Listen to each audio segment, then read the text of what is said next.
Hey, where are you? I've been waiting for you. We promised to submit the marriage registration today, didn't we? My fiancé Stalin hadn't shown up at the city hall, even though 30 minutes had passed since the agreed upon time. Growing impatient, I decided to call him. Seriously? You've been waiting this whole time. The marriage thing was a lie. I'm not marrying you.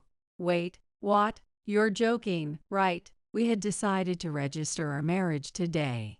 I had circled the date on the calendar in red and counted down the days, eagerly awaiting this moment. But my innocent hopes were mercilessly shattered by none other than Stalin himself. Suddenly, the call switched to a video call. On the screen, I saw Stalin's mischievous, deliberately cruel grin. In the background, his co-workers from the same department were laughing uproariously. To my shock, among them was Regina, who I thought was my best friend.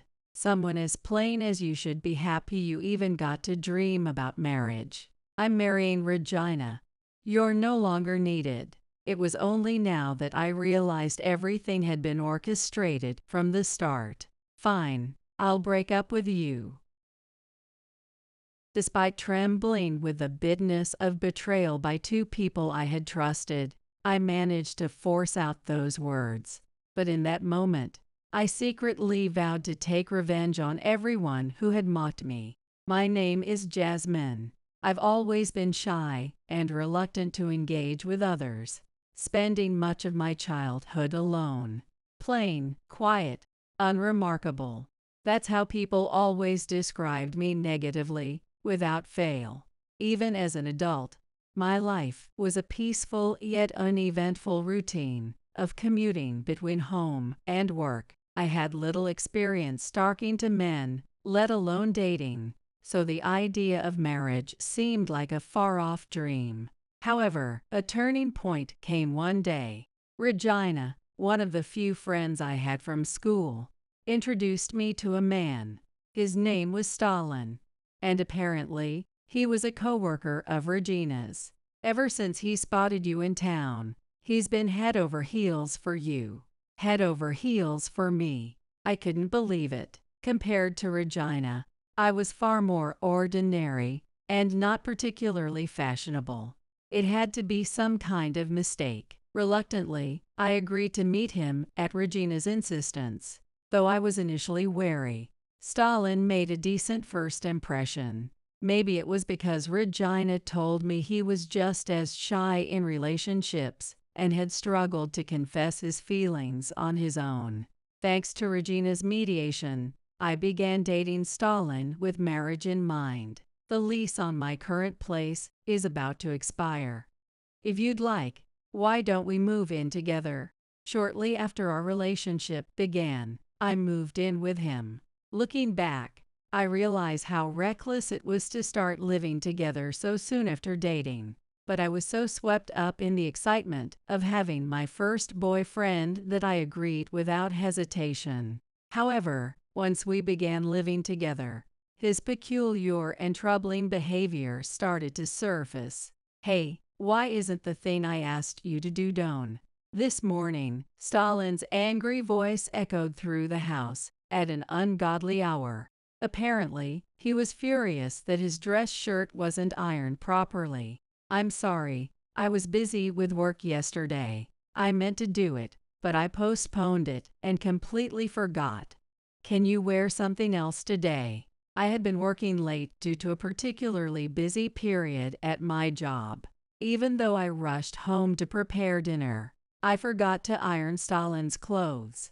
There were other shirts in the closet. I suggested he wear one of those, but Stalin's mood visibly soured. What? I plan to wear that shirt today. Just iron it now. Or you saying I should go out wearing a wrinkled shirt, but I don't have time. I still need to get ready. And if I start ironing now, I'll be late for work. That's not my problem. Isn't housework your responsibility? Do it right? Oh, and I'm starving, so make me breakfast first. Honestly, you're so useless. Stalin's demands were utterly self-centered, showing no consideration for me as his partner. He was always like this, barking orders at me as if I were his servant or maid, rather than his girlfriend. But desperate not to be disliked by my first boyfriend, I endured this treatment without complaint. One day, Stalin mentioned that he wanted to eat my home-cooked meals again after a long time. Lately, Stalin had been coming home late, claiming work was keeping him busy, and he rarely ate dinner at home. Hearing this, I was genuinely happy. "I'll put my heart into making something special," I said. "Yeah, I'll come home early tonight," he replied, excited by the rare semblance of a normal, loving conversation between us. I began planning what to cook. I hurried to finish work, stopped by the supermarket on my way home, and bought a variety of ingredients. "I'll make all of Stalin's favorite dishes.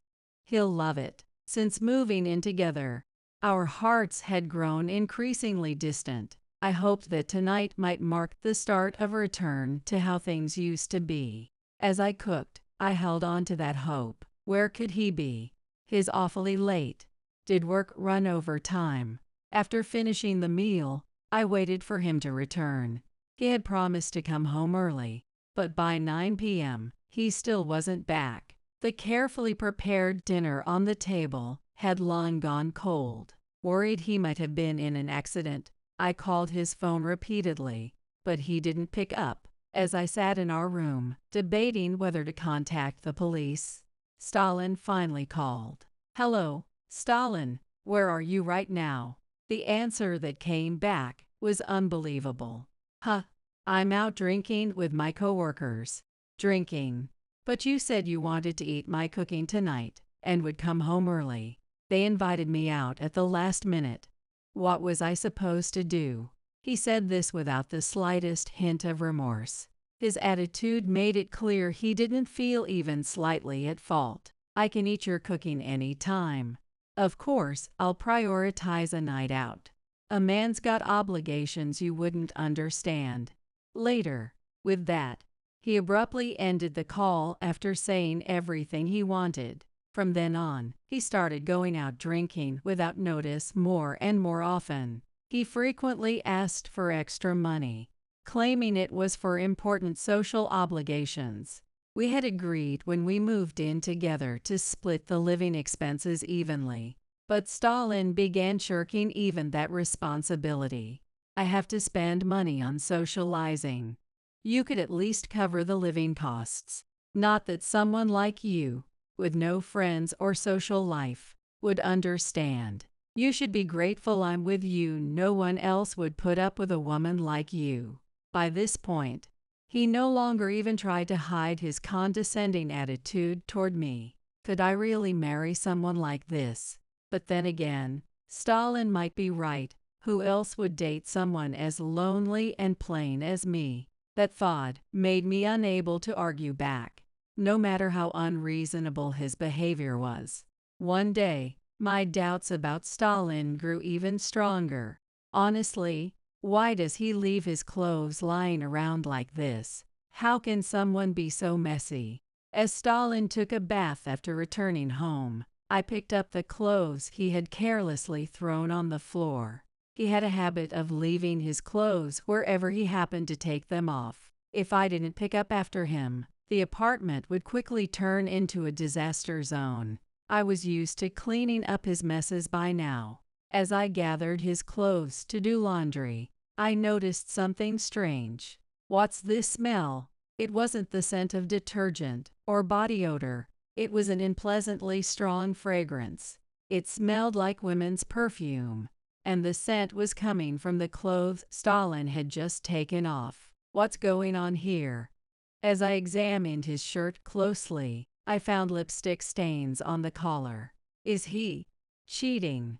The clear evidence of contact with another woman drained the blood from my face. Summoning my courage, I confronted Stalin as he emerged from the bathroom. "What? Someone must have bumped into me on the train, and that's how the lipstick got there. What are you accusing me of?" Stalin gave a vague smile, insisting he wasn't cheating. But there's the perfume, too. Everyone wears perfume. The scent must have transferred from somewhere. What's your problem? Do you even have proof? No, I'm sorry. I shouldn't have questioned you like that.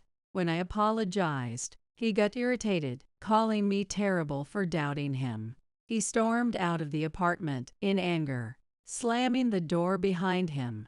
Since I didn't have definitive proof, I couldn't press the issue any further, but my instincts told me something was wrong. I think Stalin might be cheating on me. At a loss, I called my friend Regina and told her everything about Stalin. I didn't hold back, sharing all the selfish ways he'd treated me and the signs of another woman in his life. You're being too paranoid. You need to loosen up a little. Regina brushed off my concerns, advising me not to be so quick to suspect a man over trivial things. But is it really okay for me to keep dating Stalin? I'm so unsure. You're so timid. If you try harder, he will surely change. To be loved, Jasmine, you need to make more effort. She told me to endure everything in silence, no matter what he said. Jasmine, you're so naive. Women should just quietly obey their men. Okay, I understand. I'll try my best, as you said, Regina. Reluctantly, I accepted Regina's advice. From then on, I stopped arguing and complied with whatever Stalin demanded. On the surface, our days seemed peaceful, but that peace came at the cost of my constant efforts to avoid making Stalin angry. No matter how tired I was from work, I would come home and tiptoe around Stalin's mood, obeying his unreasonable commands without complaint. It's like I'm his slave. The cohabitation I had started with so much hope in my first relationship had now become a living hell. However, perhaps because of all my endurance, one day Stalin brought up the idea of marriage. We should go ahead and register our marriage. When do you think would be a good date? I was over the moon with joy, never expecting those words from Stalin. All the suffering I endured hadn't been in vain. Regina was right, silently bearing it was the right choice. Stalin and I decided to register our marriage. 10 days later, I marked the date on the calendar with a red pen and eagerly counted down the days. But my innocent, hopeful heart was about to be shattered by none other than Stalin himself. On the day of our planned marriage registration, we arranged to meet in front of the local government office. I waited, trying to contain my excitement. I still couldn't believe someone like me, who had never been close to romance, was about to get married. I had some worries about our life together, but as Regina said, Stalin would surely change after we were married. I clung to that hopeful thought, but Stalin didn't show up at the agreed time. I wondered if he had gotten the date wrong, but we had counted down the days together so many times. There was no way I could have made a mistake. 30 minutes past the appointed time, I had grown tired of waiting and decided to call Stalin. Hey, where are you? I've been waiting in front of the office. Wait, seriously? You've been waiting this whole time. The marriage thing was a lie. I'm not marrying you. Wait, what? You're joking, right? When I asked again, the call suddenly switched to a video call. On the screen, Stalin's face appeared, wearing a smug and malicious grin. In the background, his coworkers from the same department were roaring with laughter. And there, among them, was someone I thought was my best friend Regina. What is this? Where are you all? We're in Hawaii, taking some paid leave to enjoy a vacation with the whole department. Do you even know what day it is today? And Hawaii? You never told me anything about this. Shut up already. You're useless to me now. Let's break up. Wait, hold on.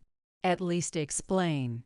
Maybe even someone as clueless as you can figure it out if I show you this.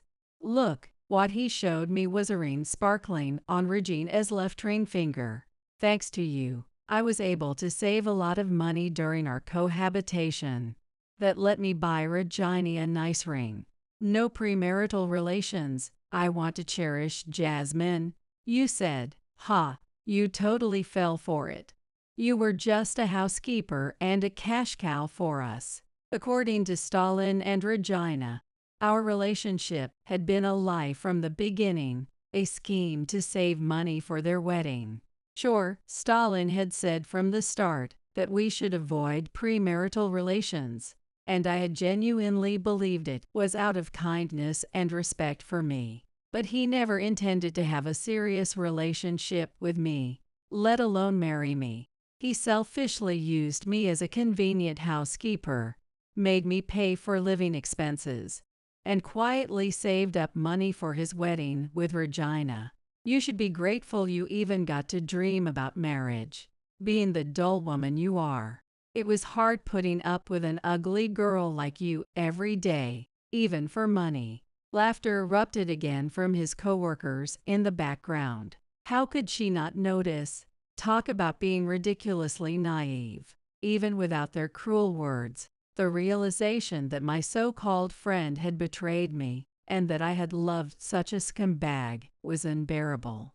After everything that had happened, my feelings for Stalin evaporated in an instant. I understand. I'll break up with you. In a trembling voice, I managed to force out those words. Good, that makes things easier. By then, try finding a guy who matches your level. Though let's be real, there isn't anyone who'd want a boring woman like you. With one last stab of cruel words, Stalin hung up the call. 2 days later, after returning from their vacation, Stalin and the others were suddenly summoned to the CEO's office. The entire group who had gone to Hawaii stood there, trembling with fear about what they might be told. Among them, Stalin and Regina looked particularly uneasy, more so than the rest. They had noticed me standing next to the CEO. "Why are you here?" Stalin asked, his voice shaking. It wasn't me who answered, but the CEO. "Jasmine is my daughter." At that revelation, everyone froze in shock. "Your daughter. But her last name is different." As Stalin said, "My father and I have different last names. But that's because my parents divorced when I was very young. Even after their divorce, I stayed in touch with my father, and we still meet regularly for meals even now that I'm an adult." Of course, I had told my father about Stalin, but I deliberately kept the fact that my father is the president of the company a secret. I thought Stalin might become overly conscious of it and act differently if he knew. "Dad, take a look at this." I had recorded the humiliating video call from the other day and showed it to my father. The video captured the faces of everyone in the department who had been enjoying their vacation in Hawaii. As he watched their mocking laughter and sneering expressions directed at me, my father's face grew somber. "You all don't need to come in starting tomorrow. Consider yourselves fired." What? No way. My father's company had been experiencing rising sales in recent years, but was also considering some staff reductions. According to HR, Stalin's department had a reputation for poor behavior, both internally and externally. However, they hadn't found a concrete reason to dismiss the entire group until now. Stalin's betrayal of me provided the perfect excuse to shut down the entire department. All of you being in the same department makes this convenient. This is the price you pay for mocking my daughter. My father announced that everyone would face dismissal or an equivalent penalty. No one could have guessed that the plain woman they had ridiculed was the CEO's daughter. Now aware of the gravity of their actions, they all froze in fear. "This has nothing to do with me. I wasn't involved." Regina was the first to speak, desperately denying her involvement. It was clear she was trying to save herself by throwing Stalin under the bus. "You were the one who suggested it in the first place." Stalin snapped back, hurling the ring he had placed on Regina's finger onto the floor. If you hadn't egged me on, I wouldn't have done something so stupid. Take responsibility. Stalin then shifted the blame to their other colleagues, insisting that they were at fault. Chaos ensued as everyone began shouting that they weren't responsible, eventually escalating into a physical fight. The camaraderie they had displayed in Hawaii quickly disintegrated into this ugly spectacle, all because the foundation of their relationship was built on looking down on someone weaker. Watching the scene unfold in his office, my father sighed deeply. "You all seem to enjoy physical activity," he said. "Fine, I'll let you avoid outright dismissal. I've just remembered a perfect job for you." Hearing this, the group stopped fighting and breathed a sigh of relief. But the perfect job turned out to be a nightmare. Everyone from Stalin's department was sent, under the guise of training, to a grueling mining site in South Africa. They were tasked with extracting minerals the company dealt with, requiring them to endure extreme physical labor. Before their departure, my father told them they were free to quit at any time, but the work was so demanding that giving up seemed impossible. A month later, I received a call from Stalin, begging for help. I regretted not blocking his number, but reluctantly answered. Stalin explained that for confidentiality reasons, their smartphones had been confiscated on site. He had sneaked out of the dormitory to find a public phone, but since there were so few in the area, it had taken him 5 days of walking through the night to locate one. "Why am I going through this? What did I do to deserve this?" he asked. His repeated complaints didn't stir even a shred of sympathy within me. If anything, after remembering all the things he had done to me, I thought this punishment was still far too lenient. Apparently, he was at least being provided with adequate meals and sleep. However, whenever he complained about the grueling nature of the work, the local staff would scold him in their native language, asking what he had to complain about. "I can't communicate with anyone. The food doesn't suit me. The beds in the dorm are moldy. I hate this place. You've got to talk to your dad for me." It seemed that everyone at the mining site was utterly demoralized. Regina, in particular, though spared from manual labor, had been assigned to cook for the workers. Preparing 3 meals a day for over 100 people had her constantly in tears, begging to return home. "Have you reflected on your actions enough?" I asked. "Yes, absolutely. I feel terrible about everything. If I can just return home, I'll do whatever you want." "I see. All right then, I'll talk to my father about letting you come back." "Really? Jasmine, you're a lifesaver." Tears streaming down his face, Stalin kept thanking and apologizing profusely. The mining site seemed to have broken him completely. He was no longer the arrogant, overbearing man I used to know. Some time later, Stalin and the others were finally permitted to return home. Emaciated and exhausted, they arrived back in the U.S., too drained to even protest to the CEO. Regina, who once prided herself on her beautifully maintained long hair, now had hair damaged by dust and grime. Her skin was rough, and she looked as though she had aged a decade. "Good job on completing your training," my father said warmly, welcoming them back. He even offered them a luxurious meal and hot showers to help them recover. Delighted by the warm reception, they quickly forgot about why they had been sent to South Africa in the first place and began celebrating as if nothing had happened. "Now that you're all refreshed, Stalin, I have a present for you," my father said. "A present? For me?" Feeling emboldened by the hospitable treatment, Stalin leaned forward eagerly to hear what my father had to say. My father took out his smartphone and began making a call. Stalin watched him expectantly, his eyes sparkling with anticipation. Was it money? Or maybe something even better? After all, they had endured such harsh training. A reward seemed only fair. 20 minutes later, while the group was still happily drinking and laughing, several people arrived. As they entered the room, everyone froze in shock. It was the police. The officers approached Stalin and promptly restrained him. What the hell? What's going on?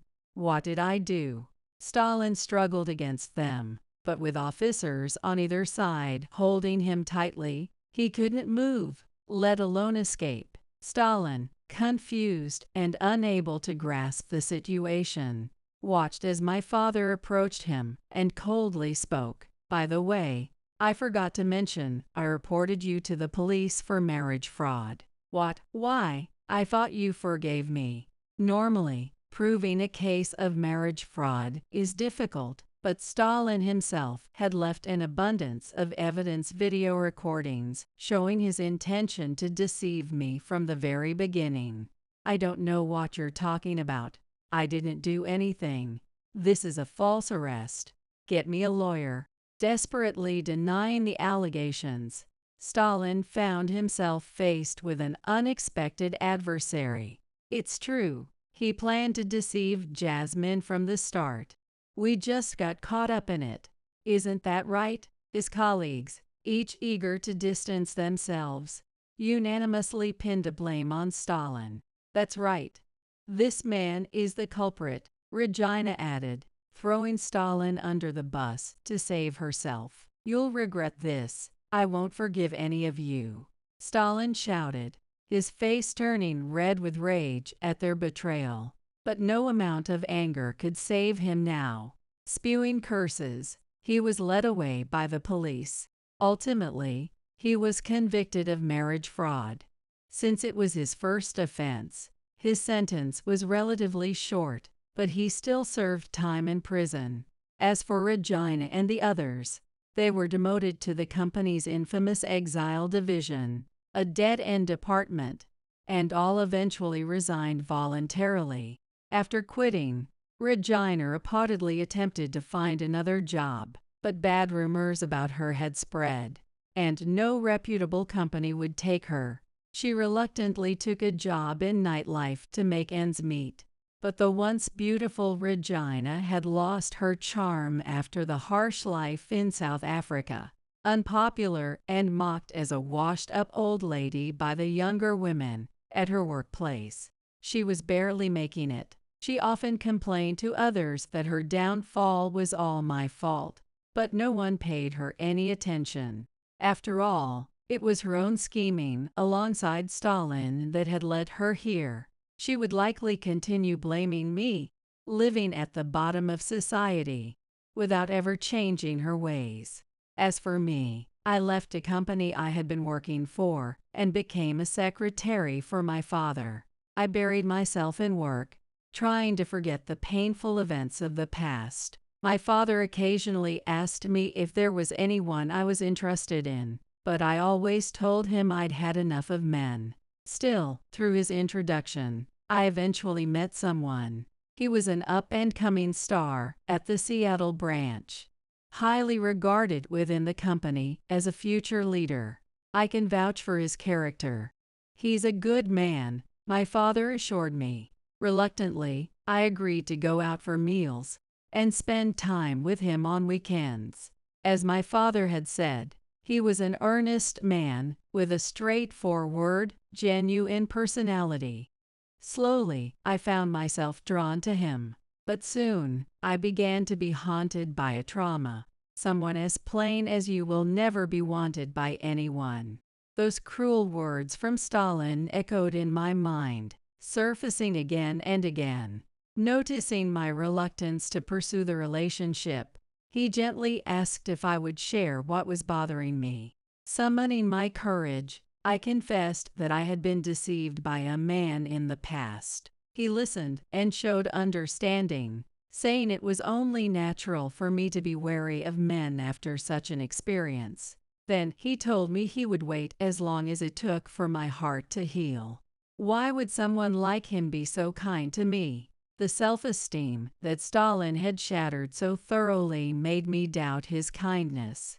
But he stayed true to his word, patiently waiting until I could overcome my trauma. My peaceful relationship with him continued, and eventually, I became certain that he was someone I could trust. I began to think about marriage, and decided to propose to him myself. He graciously accepted my proposal, and we decided to get married. A year after our wedding, we were blessed with twins, and now we are living a happy life together. My father, absolutely smitten with his first grandchildren, often visits our home and helps take care of them. The stern expression he usually wears at work melts into a gentle smile whenever he's with the babies. Seeing him like that fills my heart with warmth and joy.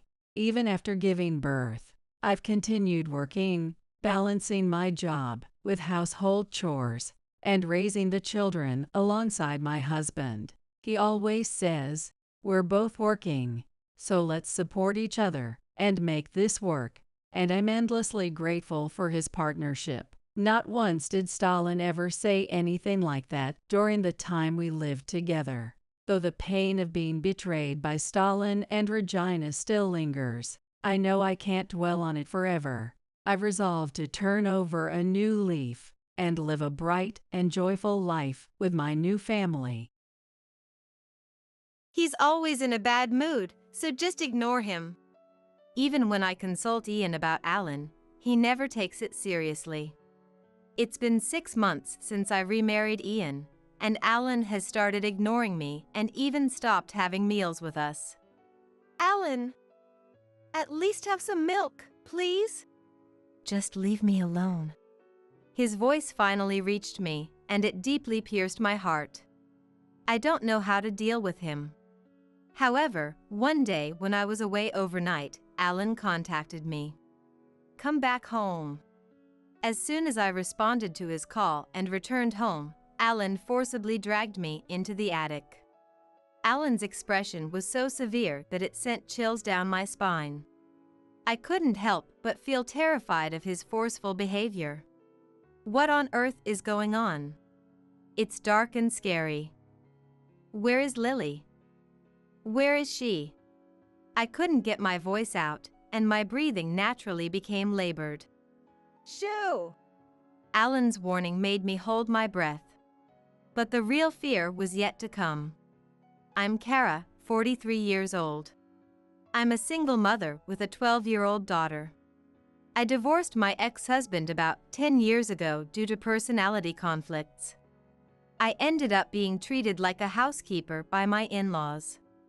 Moreover, they tried to overpower me physically, so I couldn't stand it and ran away with my daughter, Lily.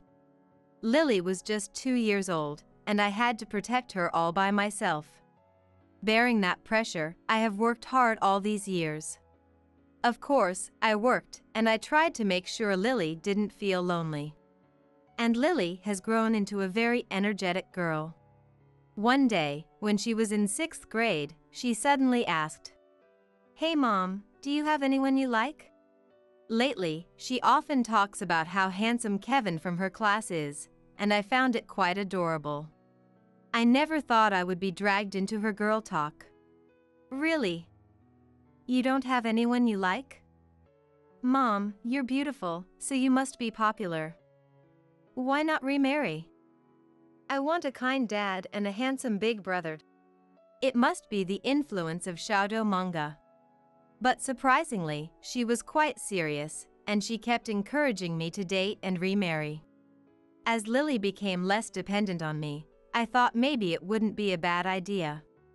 Then, with a light heart, I attended a singles event and met a man I connected with on the first try. His name is Ian, 45 years old. A refreshing man who looks younger than his age, often seen wearing a white polo shirt. He had been through a similar situation, having been divorced with an 8-year-old son. "My son also encouraged me to consider remarriage. I've lived for my child for a long time, but maybe it's time to find my own happiness too." Yes. It wasn't a fiery love like in my younger days, but a gentle romance like the warmth of a spring day. Ian's kindness made my heart flutter for the first time in a long while. I was a bit giddy, but there was one thing I couldn't help but worry about. Ian's son, Alan. With remarriage in mind, we had been deepening our bond early on, including the children. "Alan, what do you want to eat? Do you like hamburgers?" Even when the four of us went to a restaurant, Alan always seemed bored. Whatever. I wondered if Alan was really supporting the remarriage with such an attitude. He wouldn't talk to me, and when our eyes met, he would just glare at me. According to Ian, he's just shy. Indeed, when Lily tries to open up to Alan, I occasionally see a cute, embarrassed smile. A quiet and cool little brother isn't bad. Alan might be its under a dot. I've heard from my mom friends that boys often don't talk to their parents at home, so maybe it's normal for adolescents. While struggling with how to handle it, spending time together gradually helped us get closer. Around that time, Lily cheerfully asked Alan, "Hey Alan, Ian and my mom get along well, don't you think they should get married?" I was surprised by her sudden question, but I was curious about his reaction. "Oh, yeah. If it's Kara, then it's fine. Whatever." He replied indifferently, but he glanced at me and gave a small smile. A warm joy surged from the center of my being. Finally, I was acknowledged by Alan. I was truly happy from the bottom of my heart. After that, everything went smoothly, and we got married, starting a new life as a family of 4. At Ian's request, we rented a house in a quiet suburban neighborhood, far from the city center. Having lived in the city until now, it was a bit inconvenient, but the house with a large yard and a bright living room seemed like a symbol of a happy family and wasn't bad at all. Just as I was concerned about Alan, Ian gently cared for Lily. "Is today's homework math drills?" "Oh, fractions? I'm really good at mathematics." After dinner, Ian helped with her studies. As the weekend approached, "Lily, is there anywhere you want to go?" he would ask. I understood the feeling of being more considerate to a stepchild than to a biological one. However, it seemed that Alan wasn't too happy with this situation. It was as if his dad was suddenly taken away by her. I tried to think of Alan and Lily equally, so I subtly mentioned it to Ian in our bedroom. "Thank you for always being kind to Lily." "Because I'm her dad. I always wanted a daughter. Girls are just so cute. They're honest and adorable, really adorable." He seemed to be trying hard to be a dad. "But, because you're always giving Lily attention, Alan seems a bit lonely, doesn't he?" When I brought up the main issue, Ian laughed lightly. "Alan? He's always grumpy, so I can't tell. Does he even have feelings?" "Oh, maybe grumpiness is a feeling?" "Well, I don't know what he's thinking. Just leave him be. Don't worry about it." "Huh?" It felt different from just favoring a stepchild. "Oh, by the way, Lily wants to go to an amusement park on the next holiday. Can you book the tickets?" An indescribable sense of discomfort spread in my chest. Was he desperately trying to be liked by Lily? In other words, he was trying to cherish the family. "Tickets are $100 per person? Wow, that's expensive. But hey, family smiles are priceless, right?" It seemed he had no hesitation in spending $100 for Lily. Speaking of which, when we first started living together, Alan's shoes were worn out and the heels were crushed. When I suggested buying new ones, he refused once with a whatever, so he must have really liked them. But when I half forced him to the shoe store, he looked around with interest and chose new shoes. Alan's shoes cost $39. When I mentioned it to Ian in casual conversation, he slightly furrowed his brows. "What? That's expensive for kids' shoes." Everyone has their values, but I felt Ian was a bit too dismissive of Alan. There was one more thing that bothered me about Ian. Hello? Hey, I'm working late today. Around 4 p.m., Ian called cheerfully while at work. His workplace is a factory, and he usually works from 8 a.m. to 6 p.m. on weekdays. Sometimes, he has to start early, work late, or even work on weekends. Most of the time, he doesn't know about these schedule changes until the last minute, and he lets me know on the same day. So, that's the case. Thanks for your hard work. Will it be another late night? Yeah, it might be a late night. I might even have to pull an all-nighter. It's really tough. The deadlines are always tight, and the clients often make unreasonable demands, so the manufacturing job seems really hard. Yet, his voice always sounds cheerful. Tell Lily I'm sorry I can't help with her homework. Is he only worried about Lily? I felt a mix of emotions again. Overtime and weekend work have been a part of his life even before we got married. Now, Alan is quiet, but I heard that when he was younger, he would sometimes wander off when Ian wasn't home, and kind strangers would take care of him. So, right after we got married, Ian felt relieved. Kara, it's great that your job doesn't have overtime. It's really helpful having Mom at home. This way, we won't get complaints from the neighbors or child services anymore. What a relief! At that time, I didn't think much about it, but looking back, I realize he wasn't happy about avoiding making Alan feel lonely. Ian himself was relieved that he wouldn't be criticized by others anymore. He's definitely not like my ex-husband, who was hot-tempered. He's always smiling and is a gentle person who enjoys conversation. But the complicated feelings inside me remain unresolved. I've talked to my mom friends about it, but they just laughed and said, "Dads are like that." My mom friends then went on to share their complaints about their husbands, competing for the title of the worst husband.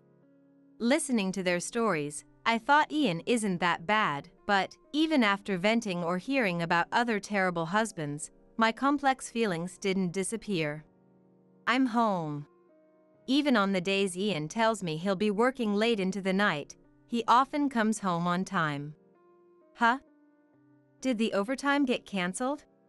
Yeah. For some reason, when he works late into the night or early morning, he's in a great mood, but when he comes home without working overtime, he's in a bad mood. Isn't it usually the opposite? I wondered but couldn't say anything when Ian was in a bad mood. While I'm concerned about Ian, another problem arises. Alan has started showing a rebellious attitude. When we first got married, he was quiet but seemed relaxed around me. He doesn't call me Mom, but I felt he accepted me as someone living under the same roof. Now, 6 months after our marriage, our relationship has worsened. Alan, good morning. Breakfast is ready. Even when I greet him, he glares at me and doesn't touch the food I prepare. It's worrying for an 8-year-old to skip breakfast before going to school. Just the other day, he was making dinner requests, and our relationship seemed fine. Why has it changed? Alan, at least drink some milk, okay? Just leave me alone. His words cut deep into my heart. In a remarriage involving children, it's crucial to respect the child's feelings. Alan initially had high hopes for the new family but seems disappointed now that we're living together. But we are already married. I can't just give up and say, "Okay, I won't be your mom anymore." I have to face Alan, but he keeps pushing me away. Not only breakfast, but for dinner too, Alan pointedly eats instant noodles or junk food. However, she doesn't want to worry Ian, so in front of him, she maintains a facade, eating together and only appearing slightly grumpy.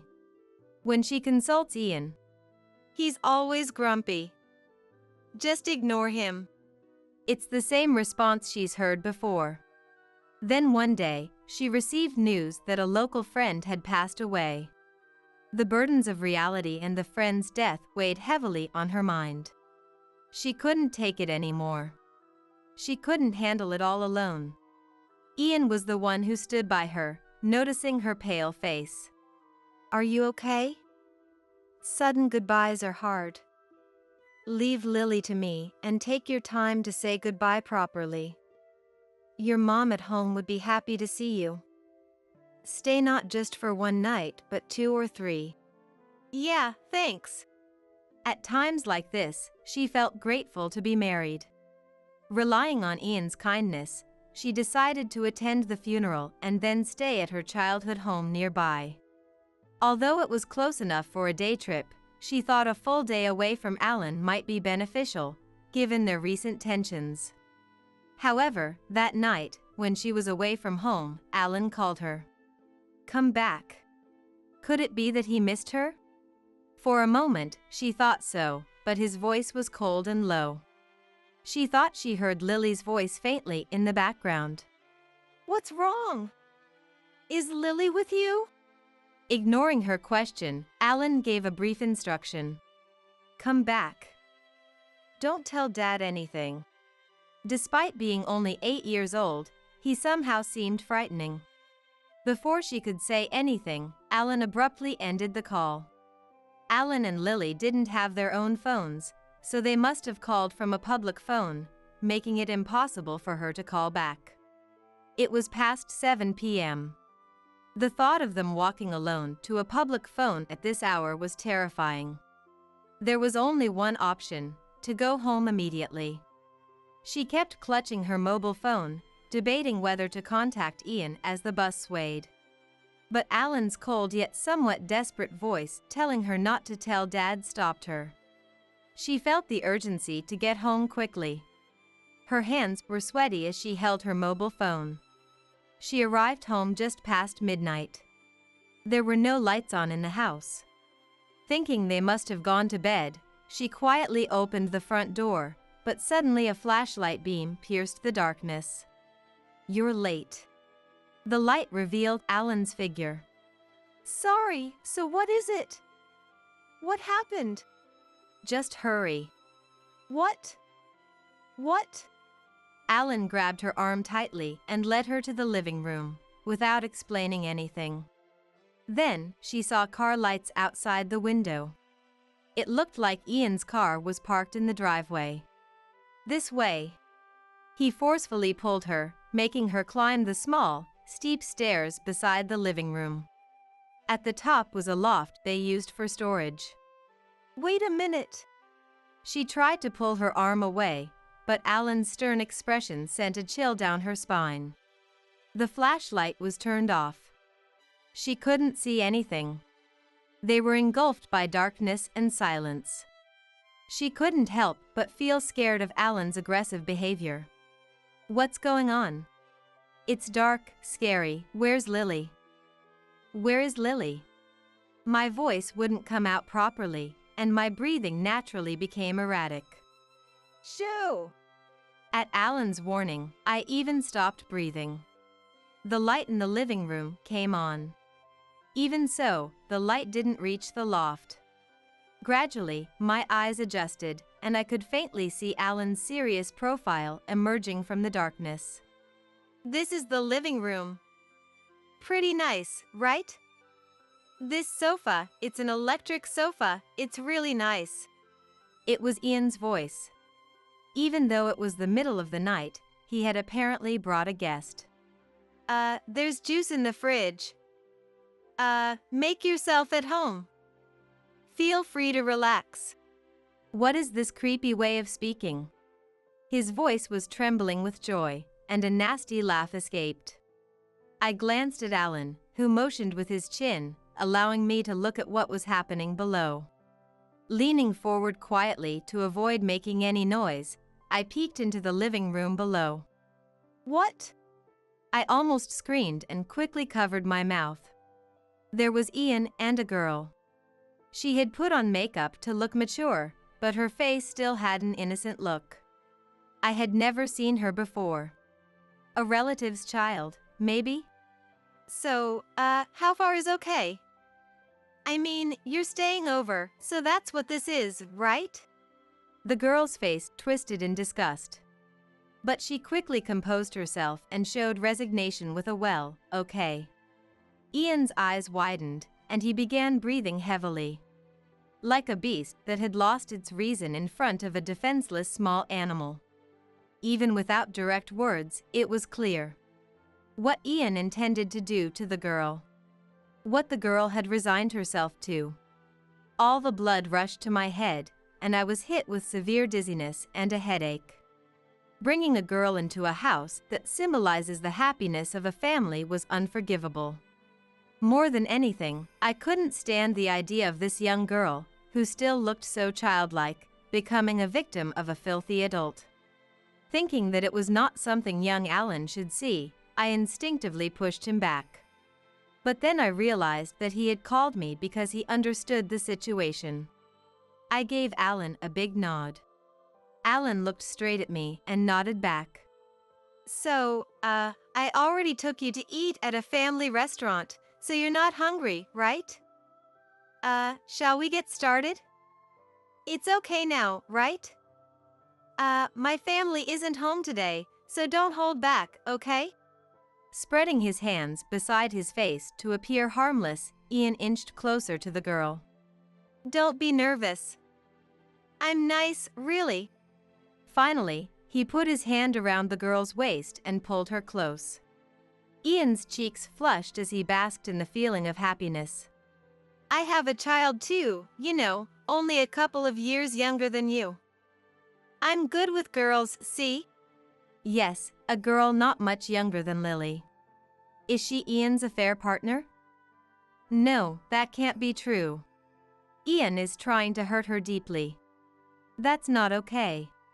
Hey! Ian! She rushed down the stairs, almost tripping in her haste. Kara, why are you here? You were supposed to stay at your parents' place.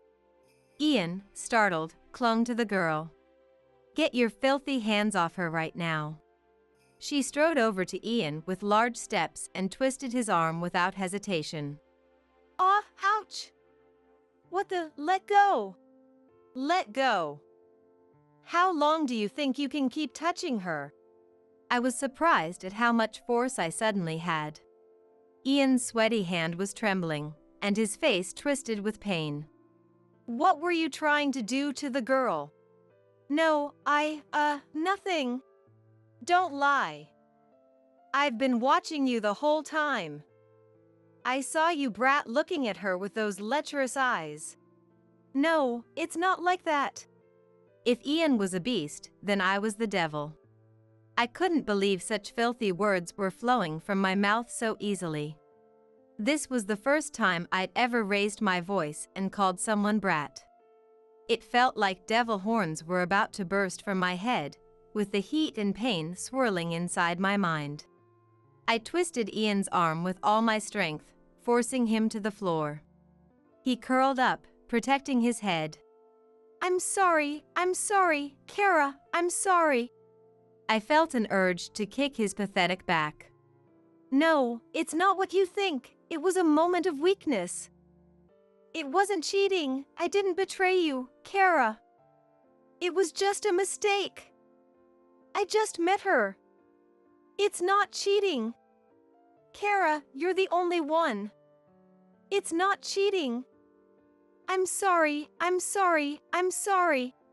Maybe the angry aura I had was terrifying, because he kept apologizing desperately.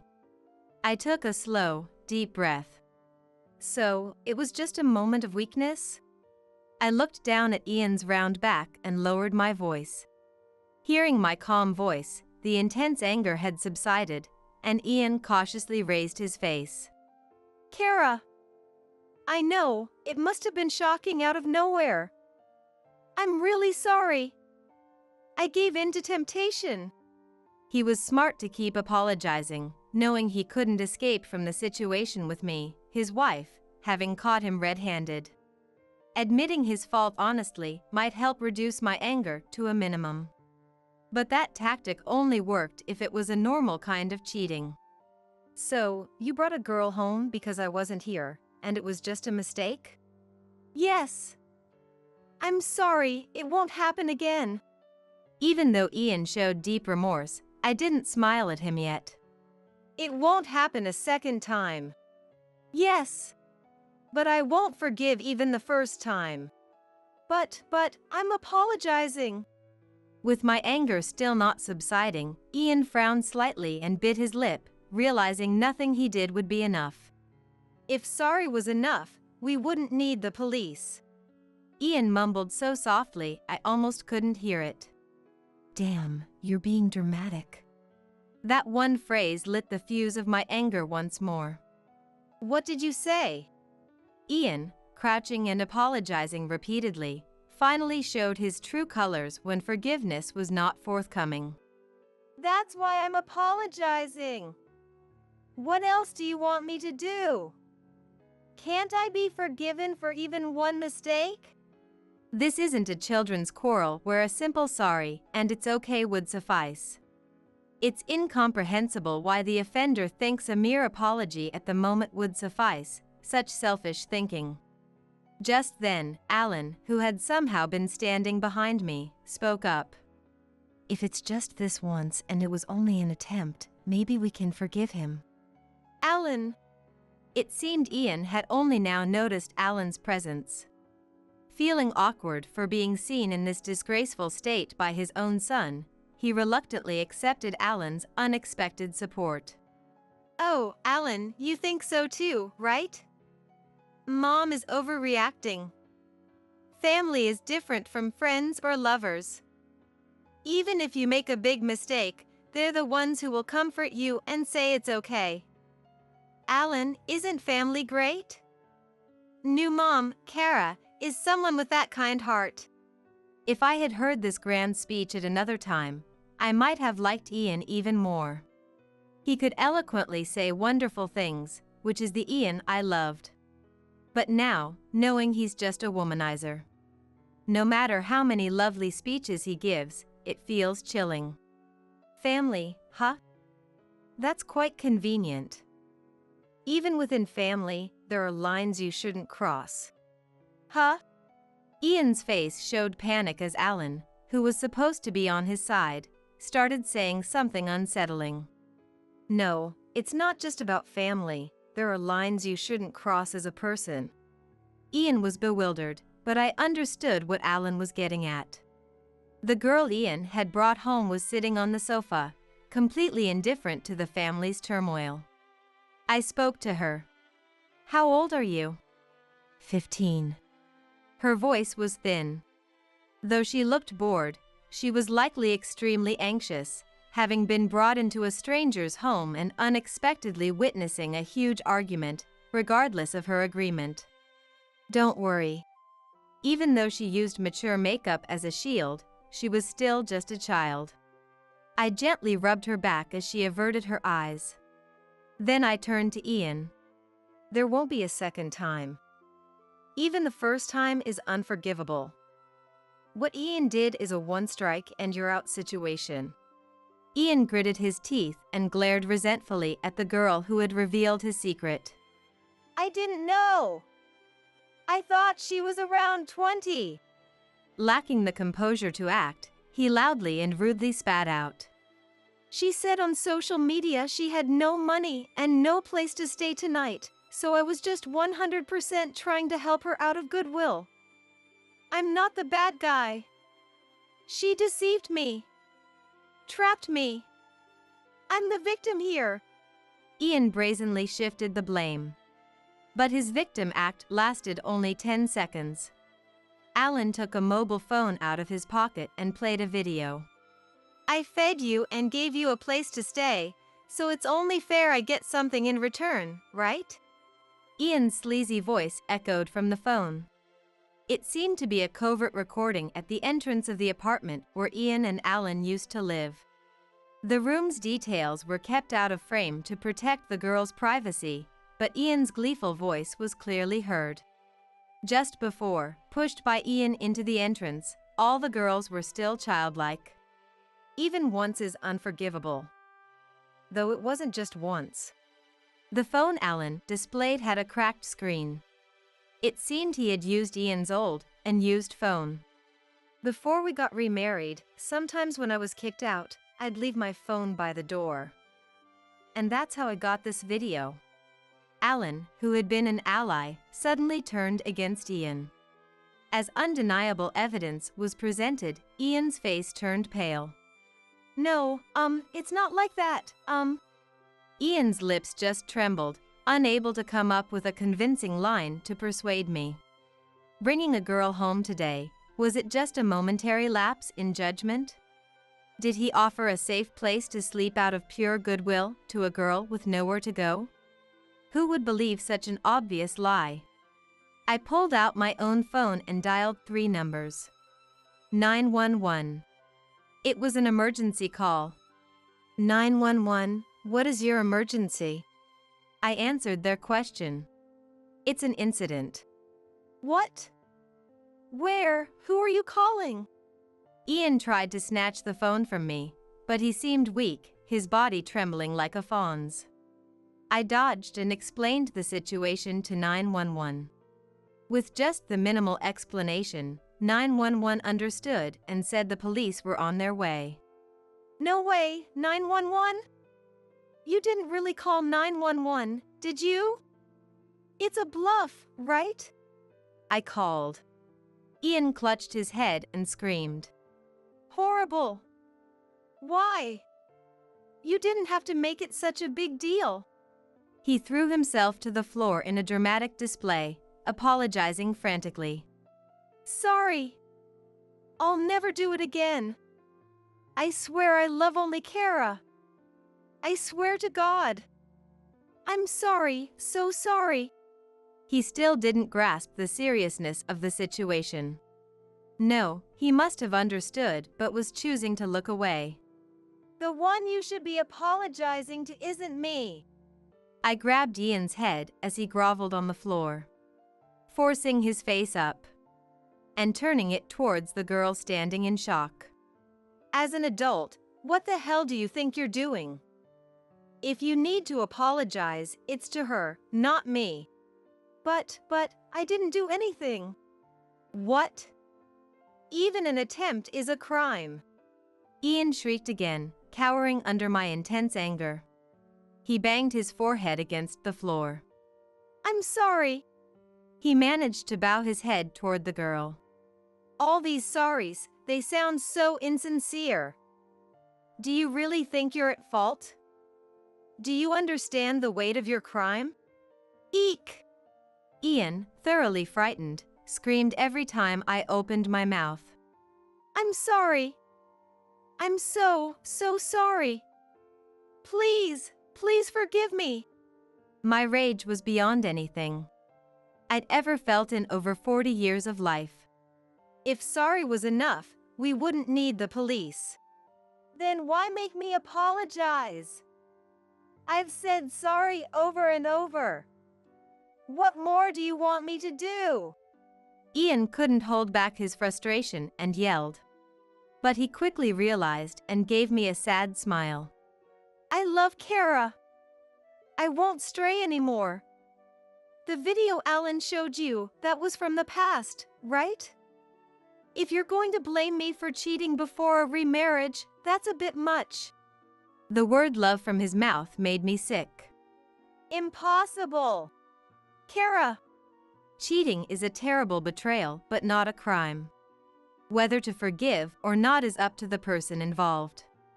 If he showed genuine remorse, maybe a second chance could be given. But Ian was different. He crossed the line by involving people he shouldn't have. No matter how many apologies, it won't be enough. No matter how many times you say sorry, the crime doesn't disappear. What Ian did is that serious. Deceiving a naive child and committing such vile acts, Ian, you're a monster. I shouted without holding back. Ian's breathing grew heavy, and he clutched at his chest as if in pain. You're kidding me. The words Ian managed to squeeze out were unexpected. You're calling me a demon? Are you kidding? I'm a god.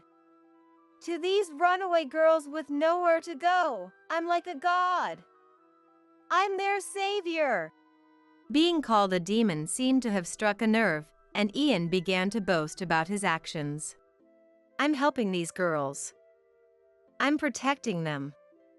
If protecting them is a crime, then you'd rather have them out on the dangerous streets at night? Kara, you're a cold-hearted person. I'm disappointed. So, when you protect them, you look at them with lustful eyes. It's give and take in this world. When someone is kind to you, you have to show gratitude. What's wrong with expecting something in return? I'm a god. The girls worship me. Isn't it an honor for them to be with a god instead of being attacked by some unknown man? Right? Isn't that right? Incredibly, Ian sought agreement from the disillusioned girl on the sofa. So, I'm not wrong. Ian spread his arms wide, fully embodying his self-proclaimed godhood. As he basked in this delusion, someone approached him from behind. A hand patted Ian on the shoulder. All right, God. Let's continue this conversation at the police. Huh? A man in a police uniform had placed his hand on Ian's shoulder and was smiling. While Ian was grandstanding, Alan had quietly left the living room and brought in the police. Wait, really? The police? Kara, did you seriously call the cops? Ian's face twisted into a half-smile of panic. I nodded quietly. You can't just ignore a crime happening right in front of you. It was all consensual. The grip on Ian's shoulder tightened. We'll hear more about that at the station. Let's go. Wait, no. Kara? You betrayed me? Why, we're family. Ian, still defiant, was urged out the door by the officer. He reached out to me for help.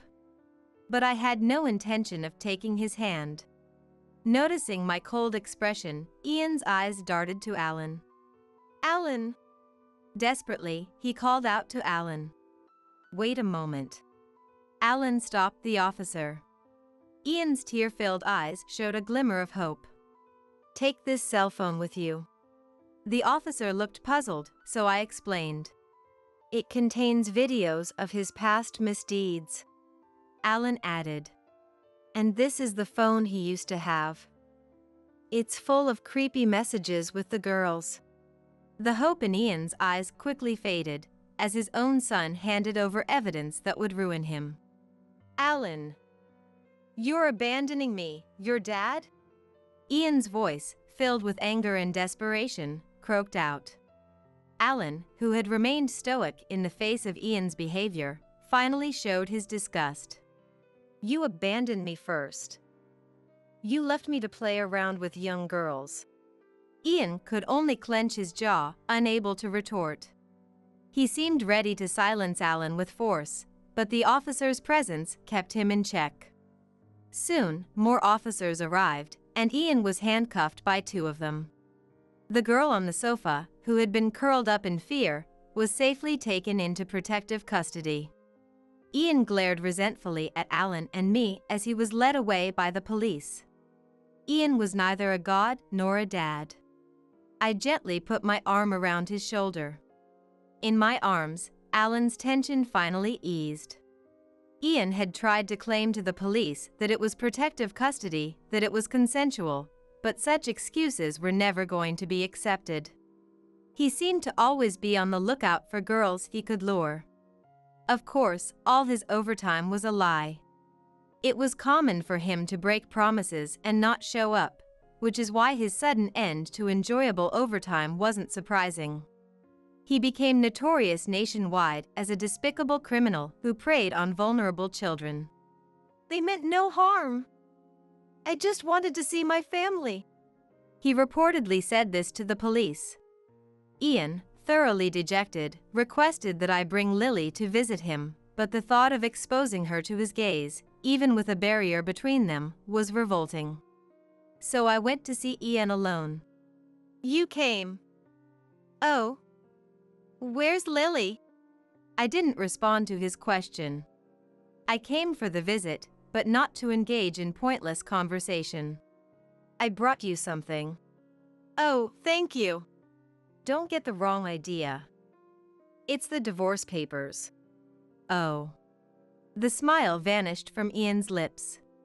"Did you think you had the right to refuse?" "Sign them quickly." With those words, I stood up.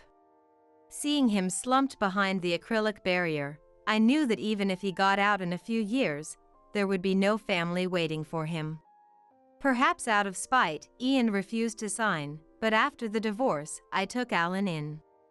At first, Alan felt guilty and out of place, but after a few months of living with the three of us, he got used to it. He remarried to have someone take care of me.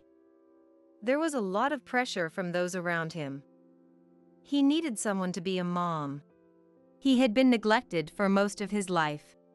Understanding Ian's true intentions, he was hesitant about the remarriage but came to want a family after experiencing kindness from me and Lily. But there was another reason he wanted to get married. Lily. Just being near the adorable Lily was enough to make Ian happy. But he wanted more than that. That day, when Kara was out, he saw it as a chance. He tried to get rid of me to be alone with Lily. Realizing this, Alan managed to get Lily to a friend's house. I was grateful to the friend's family for taking Lily in so unexpectedly. I'm sorry for all the trouble he caused. Alan had been cold to me because he understood Ian's inappropriate gaze towards Lily. It hurt to think how much the child had suffered, trying to protect others. Alan, it's not your fault. Thank you for protecting Lily and me. Yeah. He smiled. A dimple appeared on his right cheek, looking very cute. From now on, you can lean on me. You're still just a kid, Alan. I thought it best not to treat him too much like a child, so I just patted his shoulder. Then Lily came running in. After hugging me, she ruffled his hair like a playful puppy. That's right. You're still a kid, Alan, so rely on Mom and me. Stop it. Despite his strong protests, his ticklish smile was indeed adorable. Both Lily and Alan are my precious children. I want to protect their innocent smiles forever. The incident happened on the day I left home for a 2-day trip to attend a memorial service. As I returned home after the service, I heard someone crying from inside the house. Rushing in, I found my grandson Robert sitting alone in the middle of a hot room, crying. Where are Dad and Mom? I asked. They went somewhere with Betty. Robert sobbed. He is only 3 years old and can't go to the bathroom by himself yet. His small body was dirty, and seeing him in such a pitiable state, I couldn't help but hug him. Leaving their child alone for such a long time like this is practically a crime. I was already furious at this point, but I needed to know what they were thinking, so I called my son David. After a while, he finally picked up the phone. Hello? What? Is the memorial service over already? Where are you guys right now? Huh? Now? I'm on a trip with Emma and Betty. Since Mom's away, we thought we'd take some family time to relax. To my astonishment, he had gone on a trip to a tourist destination far from home, leaving Robert behind. And it was for 4 days. At that moment, I realized for sure. David and his wife Emma no longer had any sense of responsibility as Robert's parents. They were careless, had no guilt about what they were doing, and that wasn't changing even at that moment. Hearing their insensitive words, my anger reached its peak. I didn't want to be at the mercy of my son and his wife any longer. To protect him, I decided to end this cohabitation. I hung up the phone without saying a word. I would take care of everything before David and Emma returned. A few days later, they would be surprised. The locks on the house were changed, and they couldn't get inside. The locks won't open. What's going on? My enraged son and his wife called me, not knowing the retribution that awaited them. My name is Kate.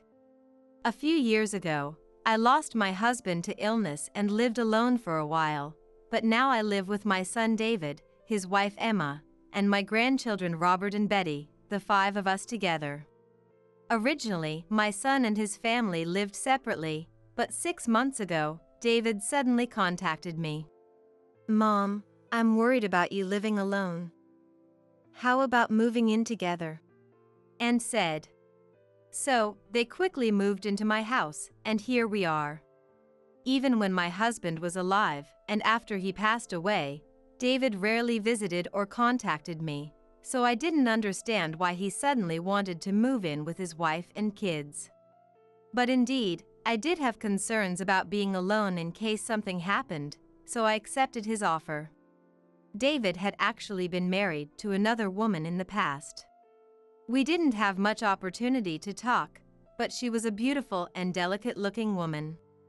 I was shocked when David told me that she had cheated, leading to their divorce.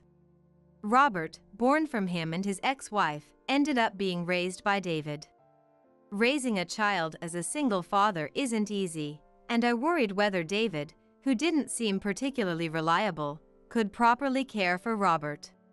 But soon after the divorce, he met Emma and quickly remarried, which was a relief. Before long, Betty was born. Currently, my son and his wife have 2 children, 3-year-old Robert and 1-year-old Betty, making them a family of 4. Robert and Betty are both bright and friendly, calling me grandma and eagerly telling me things. Their pure, sparkling eyes and excited voices are so beautiful and dazzling.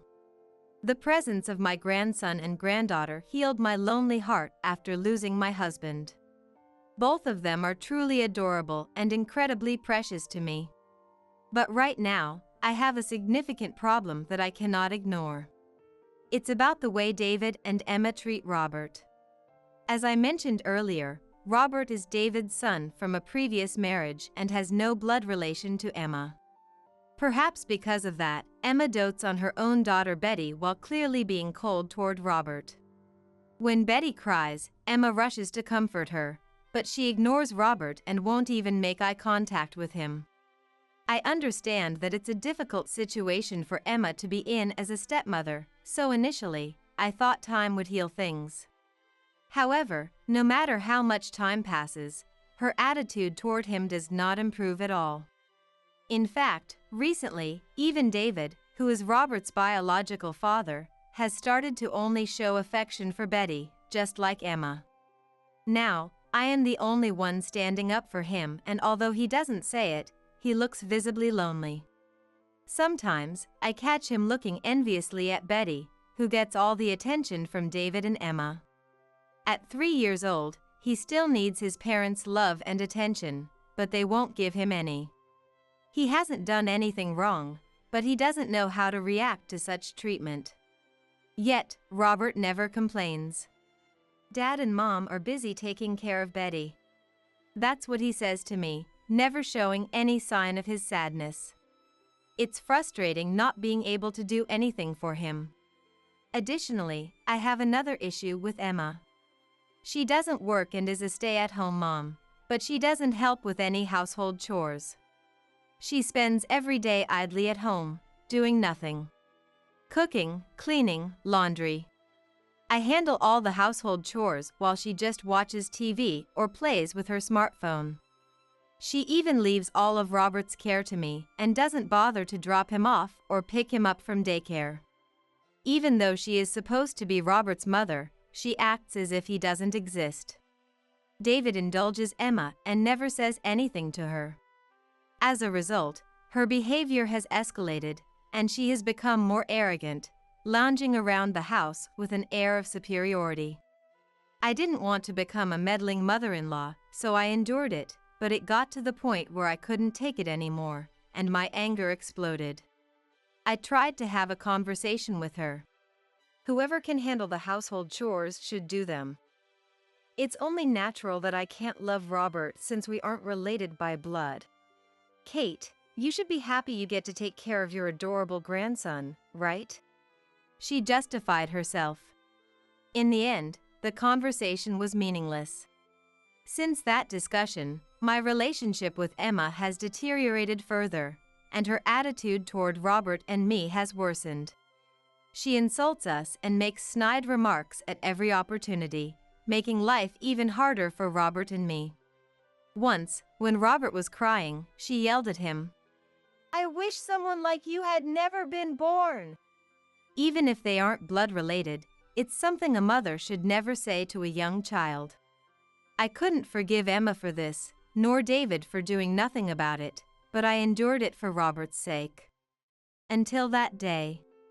One day, I had to leave home for 2 days to attend a memorial service at my parents' house.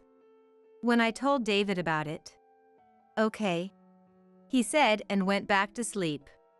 "Emma, Have a good time," she said sarcastically while continuing to play with her smartphone. Despite my lingering worries about how David and Emma would treat Robert, I thought they wouldn't neglect him completely while I was away. Well, please take care of Robert and Betty. I told David and Emma this and then returned to my parents' house. Then the incident happened.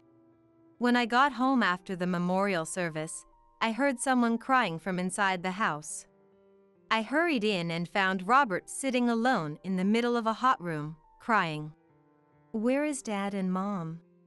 I asked.